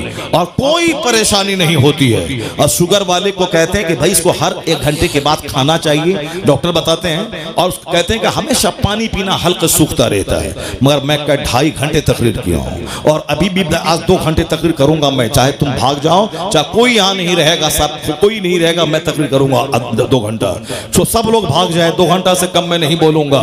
डेली बोलता हूँ 2 घंटे 2.5 घंटे, मगर जरा बराबर कोई बता दे कि साहब मैं 1 गिलास पानी पिया हूँ, कोई बता दे कि कल मैंने पानी मांगा था। नहीं, वो डॉक्टर झूठ बोलता है कि शुगर वाला हर घंटे पे पानी पीना है, हर घंटे खाना खाना है। नहीं, जो झूठ बोलेगा वो प्यास लगेगी उसको, मगर जो कुरान बोलेगा, जो हदीस बोलेगा, वो बोलता चला जाएगा, रूहानी ताकत मिलती चली जाएगी।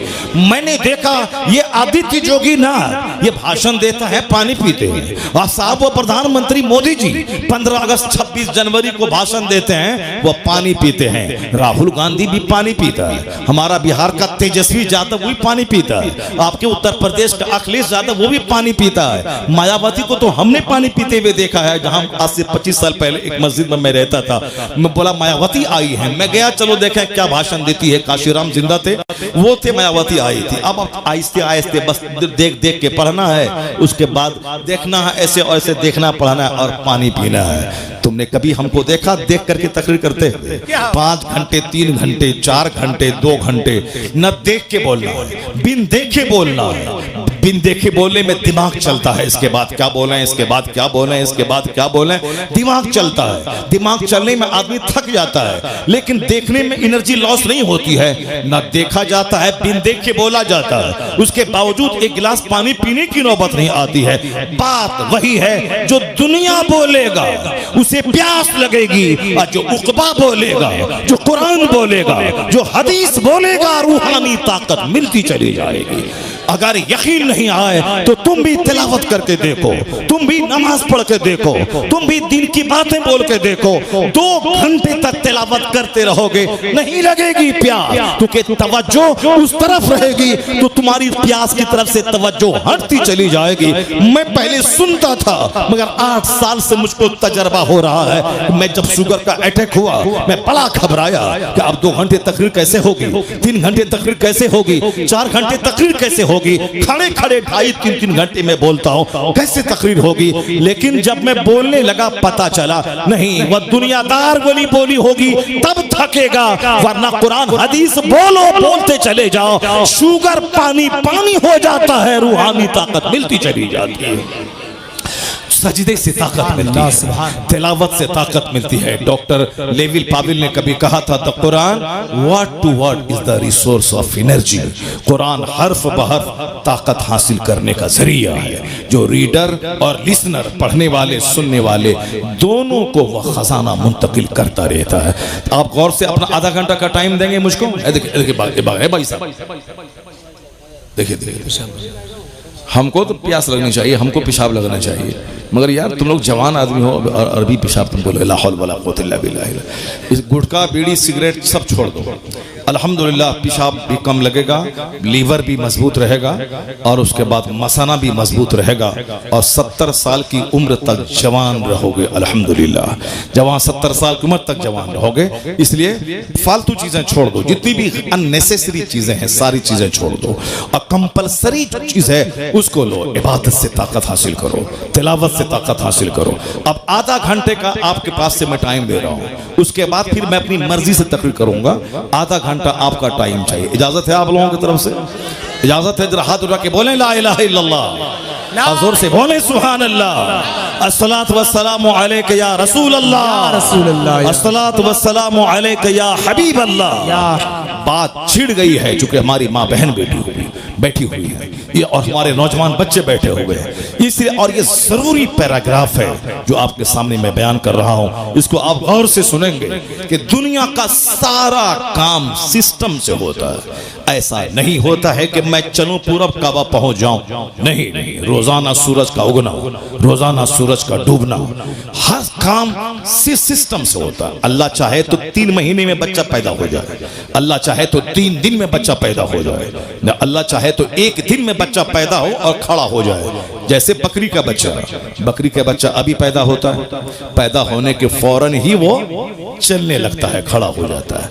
ये जानवर है, पैदा हुआ और थोड़ी देर के बाद 1-2 घंटे के बाद वो चलने लगता है। तो इंसान अशरफुल मखलूकात है, मगर ये चलता कब है? ये चलता है 9 महीने, 10 महीने, 1 साल के बाद चलता है। जानवर 1 घंटे के बाद चलने लगा, ये इंसान को भी अल्लाह चाहता तो 1 घंटे के बाद चला देता। नहीं, जानवर चूंकि वो जानवर है, जानवर का प्लान छोटा है। जानवर हमारी खिदमत के लिए पैदा हुआ है, वो हमारे लिए पैदा हुआ है, हमारे लिए। मेरी सवारी का काम आएगा जानवर, वो हमारे खाने के काम आएगा वो जानवर, वो हमारे दूध के काम आएगा वो जानवर, ये हमारे लिए है। और इंसान बड़ा काम करने के लिए पैदा हुआ है, दुनिया को अदल से भरने के लिए, मजलूमों को हक दिलाने के लिए, पढ़ लिख कर समाज में रोशनी फैलाने के लिए, अपने रब्बे करीम की इबादत के लिए, मानवता की सेवा के लिए, गरीबों में अदल करने के लिए, गरीबों को हक दिलाने के लिए, जालिमों का डेना तोड़ने के लिए। जब इतना बड़ा काम है इंसान का, तो अचानक नहीं, ये ग्रेजुअली, धीरे धीरे, या धीरे धीरे बोलेगा, धीरे धीरे चलेगा और धीरे धीरे परवान चढ़ेगा। चूंकि इसको ताकतवर हो जहाज उड़ाना है, इसको पनडुब्बी बनकर समंदर में गोता लगाना है, इसको खलाओं में 6-6 महीने रहकर यूनिवर्स की सीक्रेट का पता लगाना है। इसलिए इसकी पैदाइश 9 महीने के बाद, 2 महीने के बाद नहीं, 9 महीने माँ के पेट में रहना है, 2 साल तक माँ का दूध पीना है और 5-10 साल तक ये माँ बाप की निगाहों में रहना है। 15-16 साल के बाद मैच्योर होना है। अब उसके बाद जब जवान हुआ, इसे इबादत भी करनी है और इसे समाज की खिदमत भी करनी है। इसके कांधे पे घर का बोझ है, माँ बाप की खिदमत का बोझ है, इसके कांधे पर बीवी की परवरिश का बोझ है, इसके कांधे पे औलाद की परवरिश का बोझ है, समाज का बोझ है, मुल्क और मिल्लत का बोझ है। इतना बड़ा बोझ लेके आदमी, जो कमजोर पौधा होगा वो चलेगा, टूट जाएगा। इसलिए 9 महीना माँ के पेट में रहो, 2 साल तक माँ का दूध पियो, उसके बाद 18 साल में मैच्योर हो जाओ। अब तुम दुनिया का काम करो। यानी कुदरत का सारा काम हिकमतों से भरा है। काम जब बड़ा होगा, उसकी हड्डी भी मजबूत होगी, उसकी ताकत भी मजबूत होनी चाहिए। इसलिए अल्लाह 9 महीने माँ के पेट में रखता है। अब जरा गौर से सुनिए, अल्लाह रब्बुल इज्जत के इसी सिस्टम का हिस्सा है कि जो दुनिया में सबसे बड़ा काम करने के लिए आया है, उसकी ताकत भी सबसे बड़ी होगी, उसका खानदान भी सबसे बड़ा होगा, उसकी माँ भी सबसे बड़ी होगी, उसका दादा भी सबसे बड़ा होगा, उसका नाना भी सबसे बड़ा होगा। क्योंकि एक महान नतम पर्सनैलिटी के सजाने, संवारने, निखारने में माँ का रोल रहता है, बाप का भी रोल रहता है, बाप दादा का रोल रहता है, परदादा का रोल रहता है, उसके ऊपर के दादा का रोल रहता है। लोग कहते हैं ना, इसके खानदान में ये बीमारी 100 साल से चली आ रही है। हमारे इलाके में एक खानदान में पांव फटने की बीमारी है, तो अब उस खानदान में जल्दी से लोग शादी नहीं करते हैं। नहीं नहीं, लड़की खूबसूरत है मगर इस खानदान में पांव फटने की बीमारी। अब ये बीमारी कब से चली आ रही है किसी को नहीं मालूम है। 100 साल 200 साल से चली आ रही है। तो 200 साल पहले से जो बीमारी चली आ रही है, उसके खानदान के आने वाली नस्लों को भी वो थोड़ा सा समाज में ऐबदार बना देती है।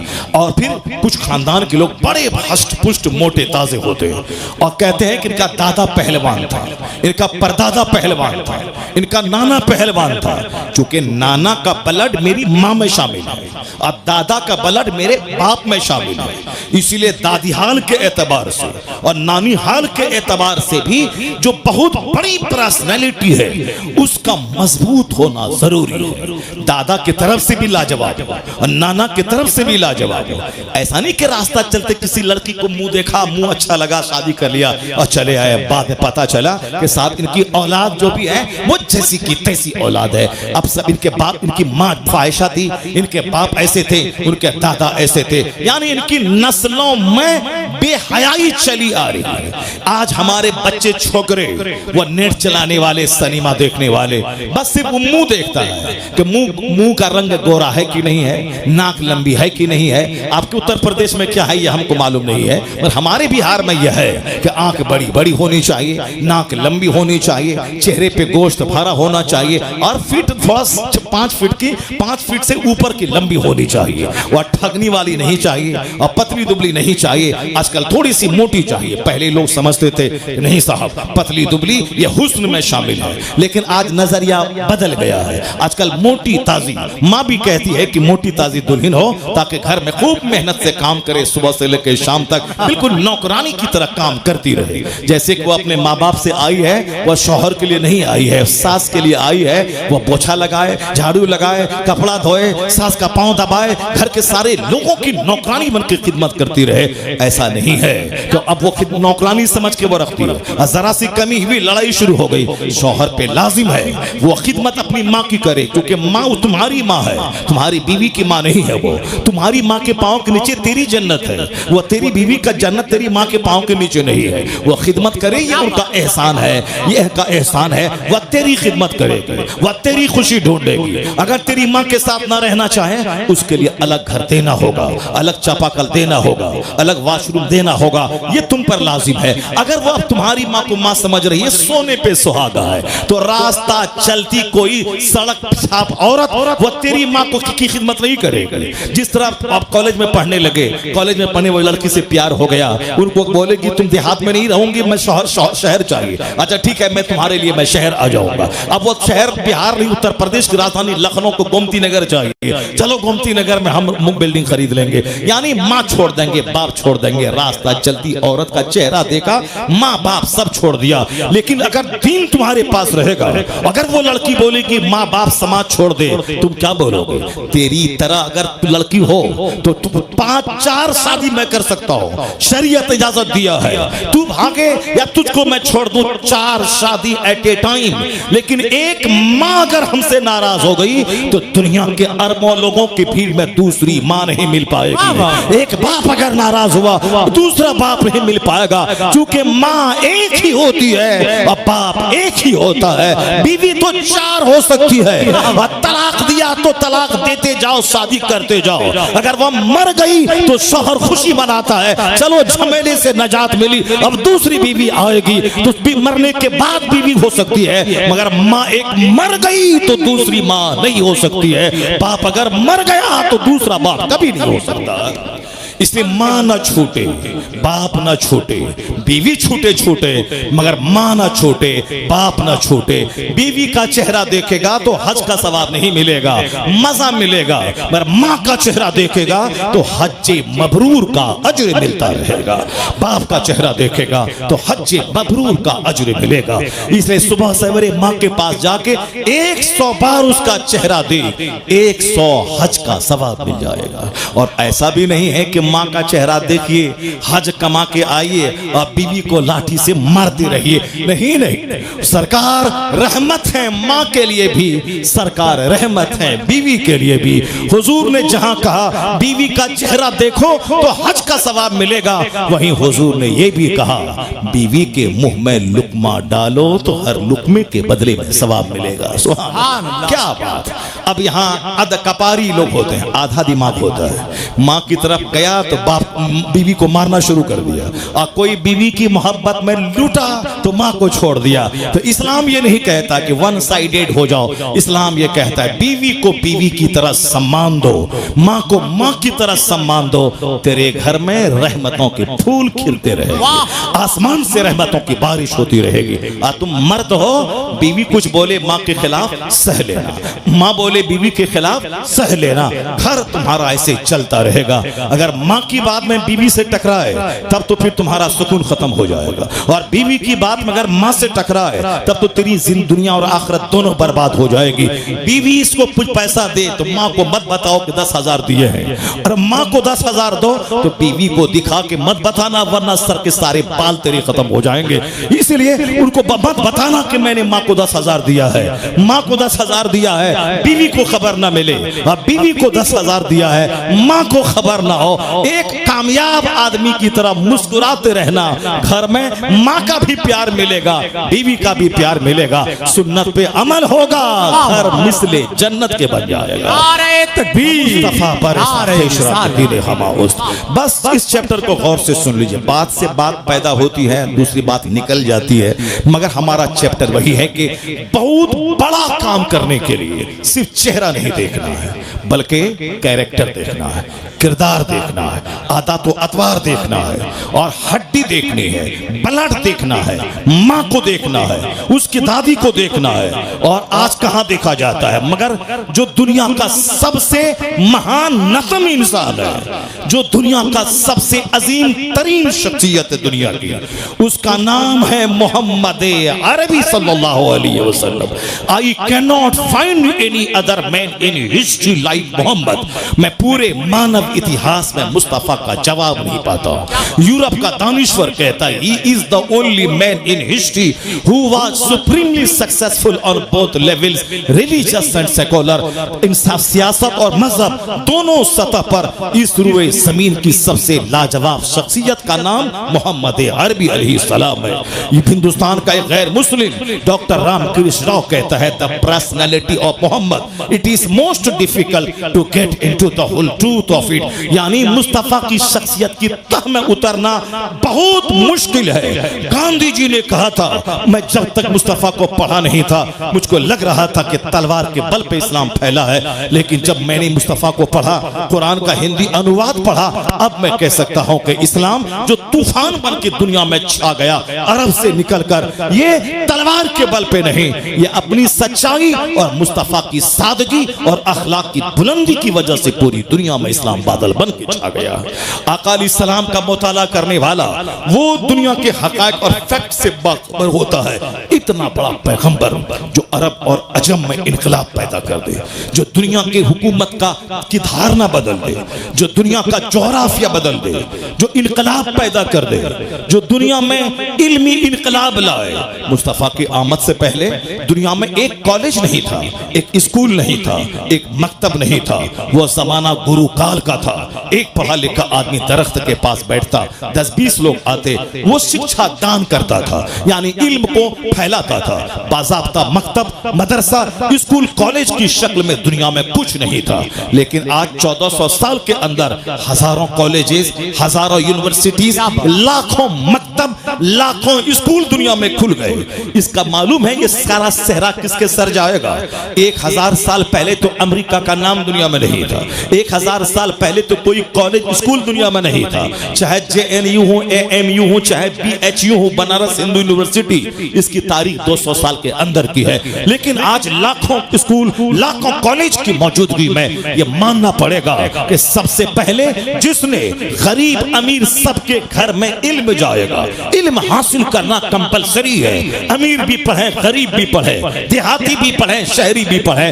और इल्म ताकत का नाम है, इल्म रोशनी का नाम है। जिसने इल्म पे जोर दिया वो मुस्तफा जाने रहमत की जाते गिरामी है। अब क़यामत तक जितनी भी इल्मी दरसगाहें कायम होती जाएंगी, उन सब के क़याम का सेहरा मुस्तफा जाने रहमत के सरे अक़दस पे जाएगा। चूंकि हुजूर से पहले बाज़ाब्ता तालीम हासिल करने का सिस्टम नहीं था, तो सरकार तालीमी इनकलाब पूरी दुनिया में बर्पा किया। और जहां तक रहा, पहले लोग सूरज को पूजते थे, लेकिन आज साइंस में सूरज पे रिसर्च हो रही है। आज साइंस में चांद पे तहकीक हो रही है। व्हाट इज सन, सूरज क्या है, यह रिसर्च हो रही है। व्हाट इज मून, चांद क्या है, इस पे तहकीक हो रही है। पहले जो चीजें मौजूए इबादत थी, यानी चांद को पूजना, सूरज को पूजना, दरख्त को पूजना, मगर आज बाज़ाब्ता दरख्त पे बायोलॉजी में रिसर्च, ज़ूलॉजी में, बोटनी में रिसर्च हो रही है, तहकीक हो रही है। दरख्त क्या है, यह दरख्त कैसे हंसता है, यह दरख्त क्या छोड़ता है, यह दरख्त क्या लेता है, यह दरख्त हमारे लिए कितना मुफीद है, ये कौन सा दरख्त कैसा है। दरख्त पूजने का मैटर था, यानी उनके सामने हाथ जोड़ के खुदा मानना। लेकिन आज वह दरख्त तहकीक का मौजू बना हुआ है। थोड़ा सा टफ लफ्ज है, मगर आप ध्यान दीजिएगा तो बात समझ में आ जाएगी। हुजूर ने जो दुनिया में इल्मी इनकलाब बर्पा किया, और आज दुनिया में सूरज परस्तिश का मौजू नहीं है। वो अल्हड़ किस्म के, नादान किस्म के, गलीज किस्म के जो लोग हैं, आज भी सूरज को खुदा कहते हैं, मगर साइंस की जबान में वह सूरज खुदा नहीं है। सूरज क्या है? इशू, मैटर ऑफ वर्शिप नहीं, मैटर ऑफ रिसर्च है। वह टॉपिक ऑफ रिसर्च है, तहकीक का मौजू है कि सूरज है क्या, सूरज रोशनी चांद को देता कैसे है, चांद खुद से चमकता है या सूरज से रोशनी लेता है। पता यह चला कि जो मौजूए इबादत था, आज वह मौजूए तहकीक बना हुआ है। दरख्त मौजूए इबादत था, आज वह मौजूए तहकीक है। पत्थर मौजूए इबादत था, मगर आज मौजूए तहकीक है। किसने मौजूए इबादत से हटाकर मौजूए तहकीक बनाया? किसने लोगों को कहा कि आसमान बगैर खंबे के खड़ा है, रिसर्च करो? किसने कहा जमीन समंदर पे टिकी है, रिसर्च करो? किसने कहा कि पहाड़ पिलर है, पहाड़ खुदा नहीं, या जमीन को हिलने से बचाने वाला पिलर है, या किसने बताया? गौर करने के बाद पता चलेगा कि जो कुरान मुस्तफा पे नाजिल हुआ है, उस कुरान में सूरज का चर्चा, चांद का चर्चा, वफिल अर्द आयातुल लिल मुक़िनीन वफिस समाए रिज़्क़ुकुम फलयंजुरिल इंसानु इला तामी। आदमी अपनी खुराक पे गौर करे, आसमान पे गौर करे, जमीन पे गौर करे, सूरज पे गौर करे, चांद पे गौर करे। सूरज और चांद महवे गर्दिश है, जमीन साकिन है, उस पे गौर करे। तो किसने इबादत के मौजू से हटा के तहकीक का मौजू बनाया?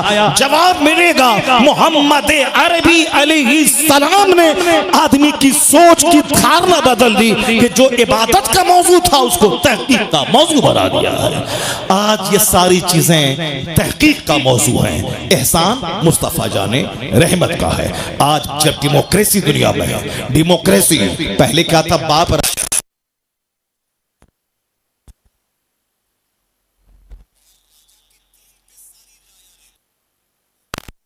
आया का खुदा होता था। वह लोग राजा के दीन पर होते थे, वह लोग राजा की परस्तिश करते थे, राजा को पूजते थे। मगर पैगंबर आज़म अलैहिस्सलाम के आने के बाद आज पूरी दुनिया में कहीं भी राजा को पूजा नहीं जाता है, बल्कि राजा पब्लिक चुन रही है। हिंदुस्तान का राजा पब्लिक चुनती है। Democracy is the government of the people, for the people, by the people. जमहूरियत आवाम के लिए हुकूमत है, आवाम के जरिए हुकूमत है। आवाम की हुकूमत है, आवाम की आवाम के लिए हुकूमत है। Democracy is the government of the people, for the people, by the people, लोगों के जरिए, लोगों के लिए, लोगों की हुकूमत है। जमहूरियत में एक काला कलोटा भी हाकिम बन सकता है, जिस पर मेजॉरिटी का इत्तेफाक हुआ वो हाकिम बनेगा। बादशाहत के घराने से ये नस्ली शहनशाहियत का खात्मा किसने किया? नस्लन बादा नस्लिन, बाप के बाद बेटा, उसके बाद पोता बादशाह बनेगा। इस नस्ली बादशाहत का खात्मा करके दुनिया में जमहूरियत का राज कायम करना, अवाम के जरिए बादशाह का सिलेक्शन किया जाना, इसकी बुनियाद पूरी दुनिया में अगर किसी ने रखी है तो मुस्तफा जाने रहमत ने रखी है। सरकारे दो जहां का कोई बेटा नहीं। माकान मोहम्मदुन अबा अहदिन, मोहम्मद किसी मर्द के बाप नहीं है। आका अलैहिस्सलाम के जितने भी बेटे थे सब नाबालिगी में इंतकाल कर गए, तीनों बेटे। और फिर उसकी एक बड़ा बैकग्राउंड है, ये आयत करीमा कैसे नाजिल हुई। आका अलैहिस्सलाम दुनिया को एक नई गवर्नमेंट दिया। पूरी दुनिया में आज पब्लिक के जरिया सिद्दीक अकबर का इंतखाब हुआ। सरकार का खलीफा कौन होगा? सिद्दीक अकबर बने। हजरत उमर फारूक बाज़ाब्ता एक कमेटी के जरिए सिद्दीक अकबर ने सबकी राय मालूम करके तब उमर फारूक को खलीफा बनाया। उमर फारूक की शहादत के बाद बाज़ाब्ता अवाम की राय से हजरत उस्मान गनी का इंतखाब हुआ। यानी जमहूरियत का कि पब्लिक अपना बादशाह चुनेगी। आज अगर अमेरिका से लेके मलेशिया तक दुनिया में नस्ली बादशाहत का खात्मा हो गया है, अवामी हुकूमत कायम हुई है। इसको कायम करने वाली हस्ती का नाम मोहम्मद अरबी अलैहिस्सलाम। इसलिए यूरोप का दानिश्वर कहता है, I can not find any other man in history like Muhammad. मैं पूरे मानव इतिहास में मुस्तफा का जवाब नहीं पाता हूं। मैंने सिर्फ एक झलक आपको दिखाया है कि हुजूर ने दुनिया को क्या दिया है, हुजूर ने दुनिया में क्या तब्दीली पैदा की है। इतना बड़ा इनकलाबी पैगंबर कयामत तक अब कोई नबी नहीं आएगा। सारे पैगंबरों के सरदार बनकर मुस्तफा आ रहे हैं। अब इनके बाद कोई पैगंबर नहीं आएगा। पहले 50 गांव में 50 पैगंबर आते थे, हर गांव के अलग अलग पैगंबर होते थे, लेकिन अब फाइनल प्रॉफिट बन के हमारे पैगंबर आ गए। अब कयामत तक का आखिरी पैगंबर, इसी का दीन रहेगा, इसी का संविधान चलेगा, इसी के तौर तरीके चलेंगे। जब इतना बड़ा पैगंबर के अमेरिका में इसका दीन, यूरोप में इसका दीन, ऑस्ट्रेलिया में इसका दीन, वही एक नमाज यूरोप में, वही एक नमाज अमेरिका में, वही एक नमाज अफ्रीका में, वही एक नमाज अरब में, वही एक नमाज अजम में। यानी जब पूरी दुनिया में एक निकाह, एक खुला, एक तलाक का तरीका, कानून मोहम्मद पूरी दुनिया में चलेगा। इतना बड़ा पैगंबर इंडिया में पैदा नहीं हुआ। इतना बड़ा पैगंबर जो दुनिया को बदलने वाला हो, इनकलाब लाने वाला हो। अल्लाह ने उसे अमेरिका में नहीं पैदा किया, अल्लाह ने उसे पाकिस्तान में नहीं बनाया, अल्लाह ने उसे बांग्लादेश में नहीं भेजा। जो दुनिया का सबसे महान पैगंबर हो उसके लिए जगह भी सबसे ज्यादा सुपीरियर होनी चाहिए। वह जगह जहां की मिट्टी से बलवान पहलवान पैदा होते हो, वह जगह जहां की मिट्टी से जबरदस्त क्वालिटी के इंसान पैदा होते हो।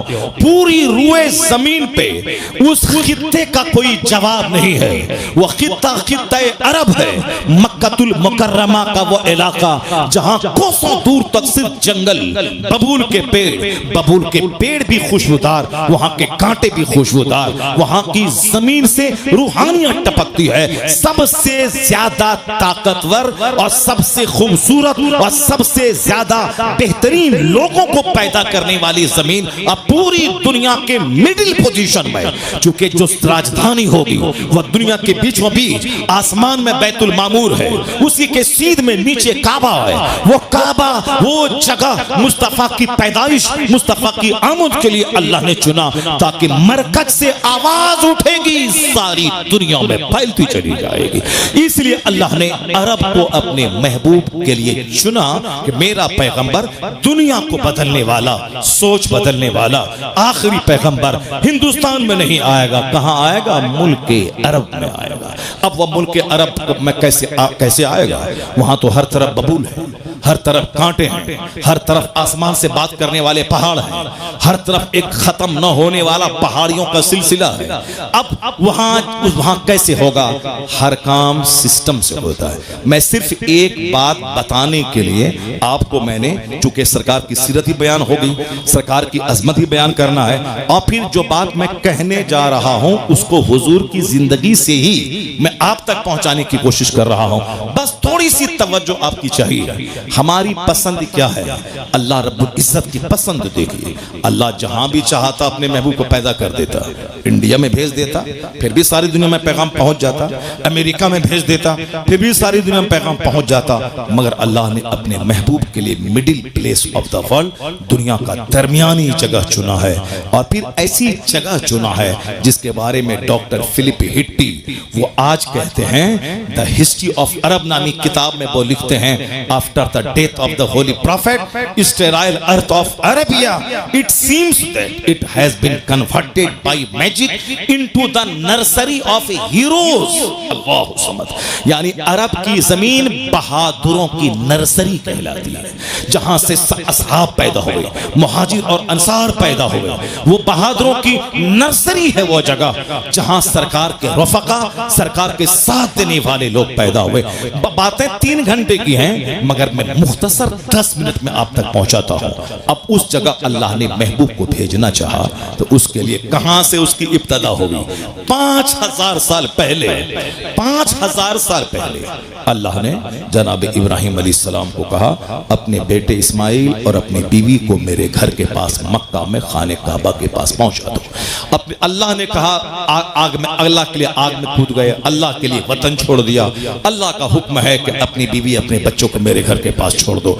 जनाब हाजरा को लिया, बच्चे को लिया खाने काबा के पास। वो क्या था? बैतुल मामूर की सीध में फरिश्तों ने एक बुनियाद खोद दी थी, वही काबा था। जनाब आदम ने उसी बुनियाद में कंकड़ भर दिए थे, वही काबा था। वहां कोई इंसानी आबादी नहीं थी, न कोई पानी का इंतजाम था। हर तरफ फलक बोस पहाड़, हर तरफ चटियल मैदान, बबूल के पेड़। जनाब इब्राहिम अल्लाह का हुक्म पाके अपनी बीवी अपने बेटे को वहां छोड़ के वापस जाने लगे। जनाब हाजरा कहती है, किसके भरोसे छोड़ के जा रहे हैं? जनाब इब्राहिम ने कुछ नहीं कहा। फिर बोला, क्यों छोड़ के जा रहे हैं? जनाब इब्राहिम ने कुछ नहीं कहा। जरा गौर से सुनना, जनाब हाजरा 3 बार कहती हैं, क्यों छोड़ के जा रहे हैं? जनाब इब्राहिम चुप रहे। ऐसा नहीं कि हर बात का जवाब चकड़ चकड़ चकड़ कैंची की तरह बोल दिए। वो वहां कौन मदारी बोला, कौन फदारी बोला, कौन कहां कौन बोला, सबका जवाब दे दिया। कोई ढोलक पार्टी बोला, सबका जवाब जरूरी नहीं है, सारी बातों का जवाब जरूरी नहीं है। ऐसा नहीं कि कोई कुछ बोला फट से निकल गए। ये एक आदमी बंदर बोला हमारे पैगंबर के बारे में, अब साहब पूरे लाखों लोगों को लेकर मैदान में आ गए। रास्ता चलते कितने जलील, कितने खबीस मर्दूद रोजाना मेरे पैगंबर को गाली देते हैं, अपने चेहरे को थूक से दागदार करते हैं। उससे राजम मुनीर का क्या होने वाला है? अदीब कोई जवाब दे तो हमारा अदीब जवाब देगा। कोई फिलोसफर बोले पैगंबर के खिलाफ, मेरा फिलोसफर जवाब देगा। कोई बहुत बड़ा प्रोफेसर बोले, मेरा प्रोफेसर जवाब देगा।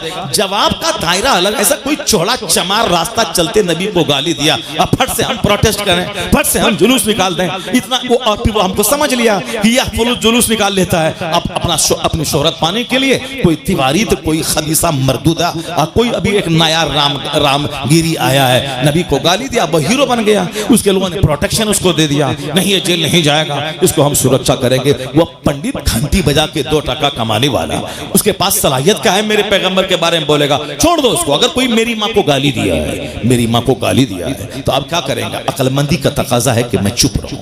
वह जानता है और मैं जानता हूं, 2 आदमी। लेकिन अब उसको हम शेयर करेंगे 1 लाख आदमी को, मेरी माँ को गाली दिया, मेरी माँ को गाली दिया, मेरी माँ को गाली दिया, मेरी माँ को गाली दिया, मेरी माँ को गाली दिया। बदतमीज गाली एक बंदा दिया, वो जानता है, तुम जानता है। आज तुम तो 100 आदमी को, 1 लाख आदमी को बता दिया कि मेरी माँ को गाली दिया है, तो तुम अपनी माँ की इज्जत को तुमने तो बरसरे आम किया, अपनी माँ की बेइज्जती करवा दी। हर बातों का जवाब नहीं दिया जाता है।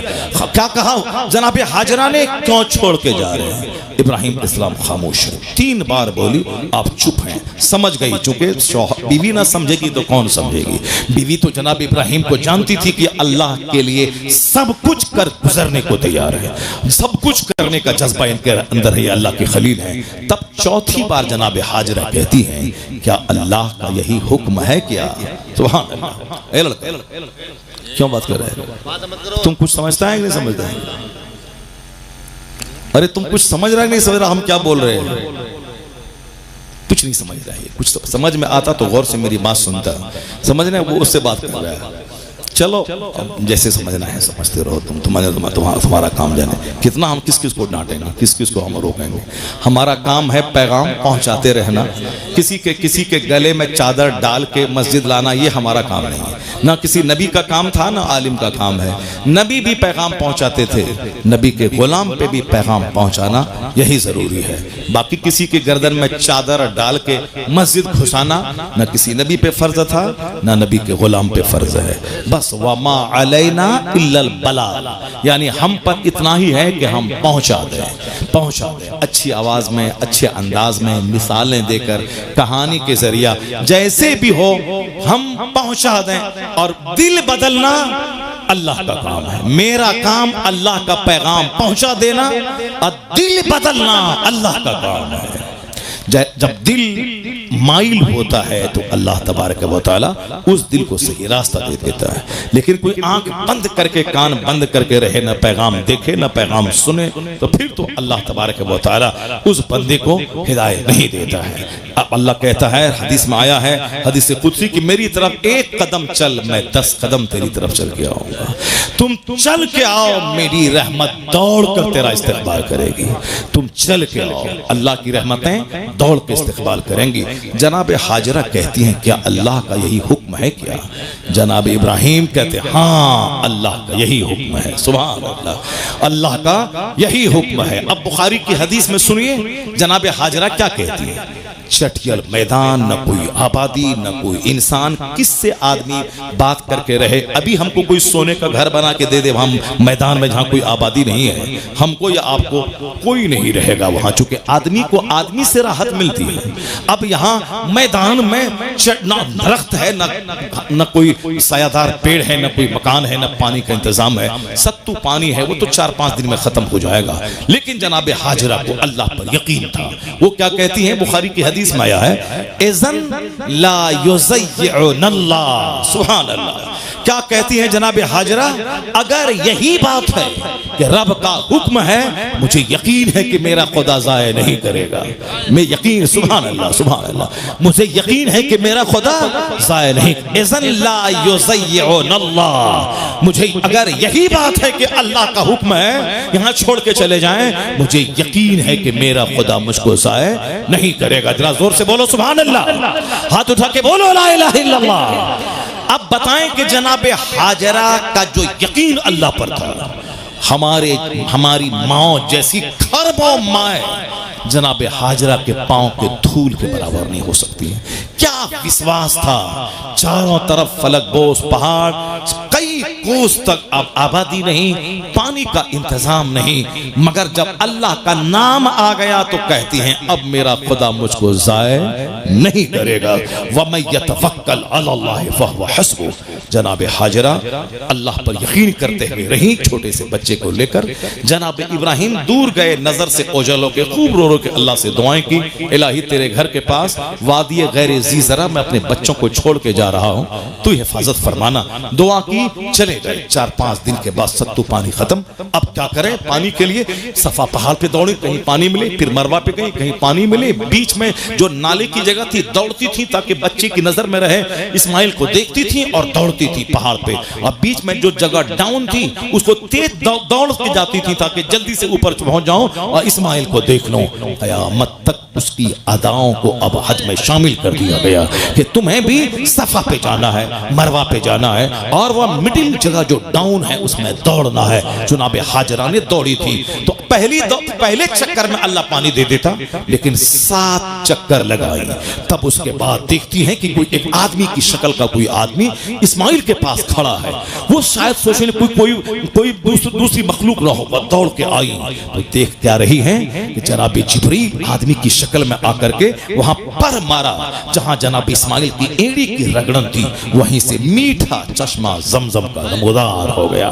आपने कहा जमजम ठहर जाओ ठहर जाओ, चारों तरफ से पानी रुका। दुनिया का सबसे बड़ा मीठा जमजम समंदर, मीठा समंदर, सबसे बड़ा समंदर, रोजाना करोड़ों लोग पीते हैं, 5000 साल से पी रहे हैं, फिर भी वो समंदर सूख नहीं रहा है। जमजम मेडिसिन भी है, फूड भी है, ड्रिंक भी है। यानी जो चीज रोटी चावल से हासिल हो वो जमजम से हासिल होगा, जो दवाई से हासिल हो वो चीजें जमजम से हासिल होंगी, और जो पानी से हासिल हो वो जमजम से। यानी जमजम ड्रिंक भी है, फूड भी है, मेडिसिन भी है। अब जनाबे हाजरा खुश हो गई, ठंडा पानी का इंतजाम हो गया, मीठा पानी खुद पीने लगी, जनाब इस्माइल को पिलाने लगी। उसके बाद रहने लगी, अल्लाह पे भरोसा है, न किसी जानवर का खतरा है, कुछ नहीं। इतने में एक परिंदा भी आया, पानी पिया। कबीले जुरहुम, यमन का एक कबीला था, रास्ते से गुजरा, देखा परिंदा, नजदीक आया, देखा पानी, मीठा चश्मा, एक औरत एक बच्चा। वो कहने लगे, कबीले जुरहुम का सरदार, अम्मी जान ये पानी आपका है, हमको यहाँ बसने के लिए दीजिए, अरब में कहीं पानी नहीं है, हमको यहाँ आबाद होने के लिए दीजिए। कहा कि आबाद हो जाओ मगर पानी पे कंट्रोल मेरा रहेगा। कहा अम्मी जान कंट्रोल आपका रहेगा, हम लोगों को सिर्फ पीने से काम है, हम यहाँ घर बनाएंगे। अरब लोगों का घर क्या था, 4 खूंटा गाड़ा, तंबू फैलाया, घर बन गया।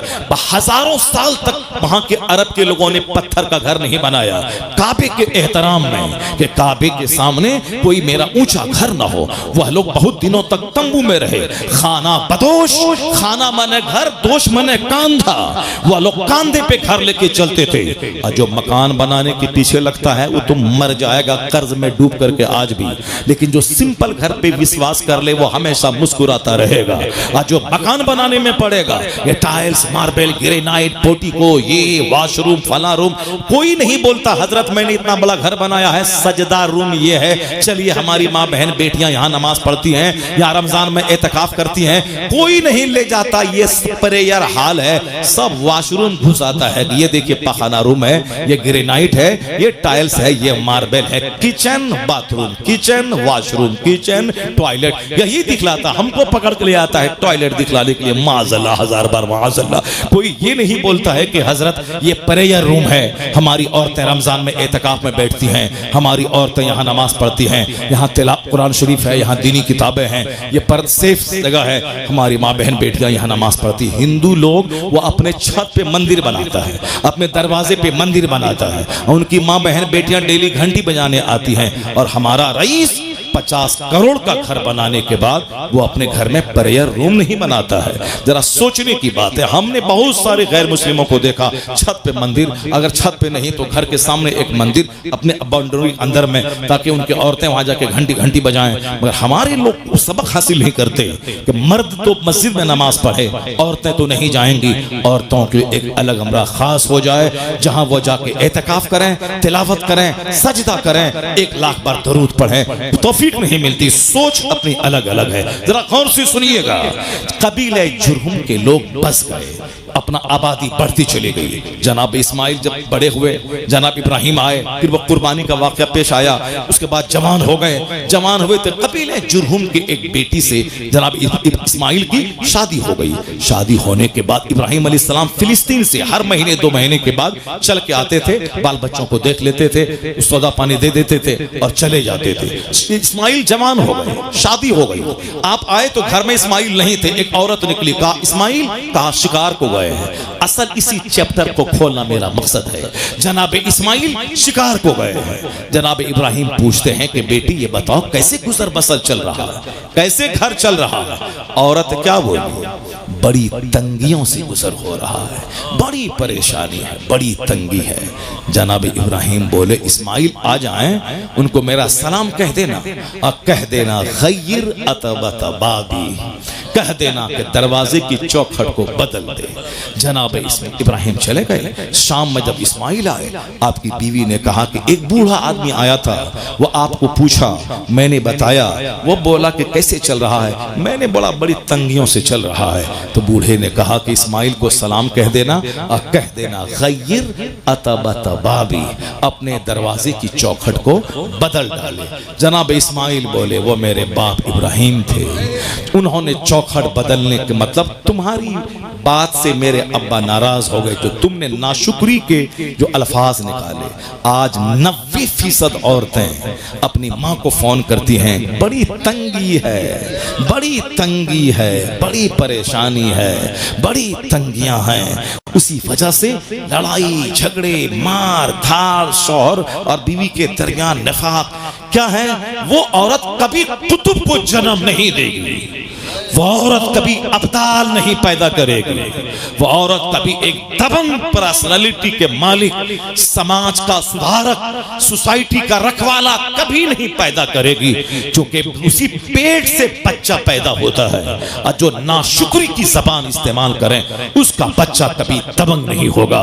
दबंग की माँ दबंग होना चाहिए। जनाब इस्माइल ने तलाक दे दी।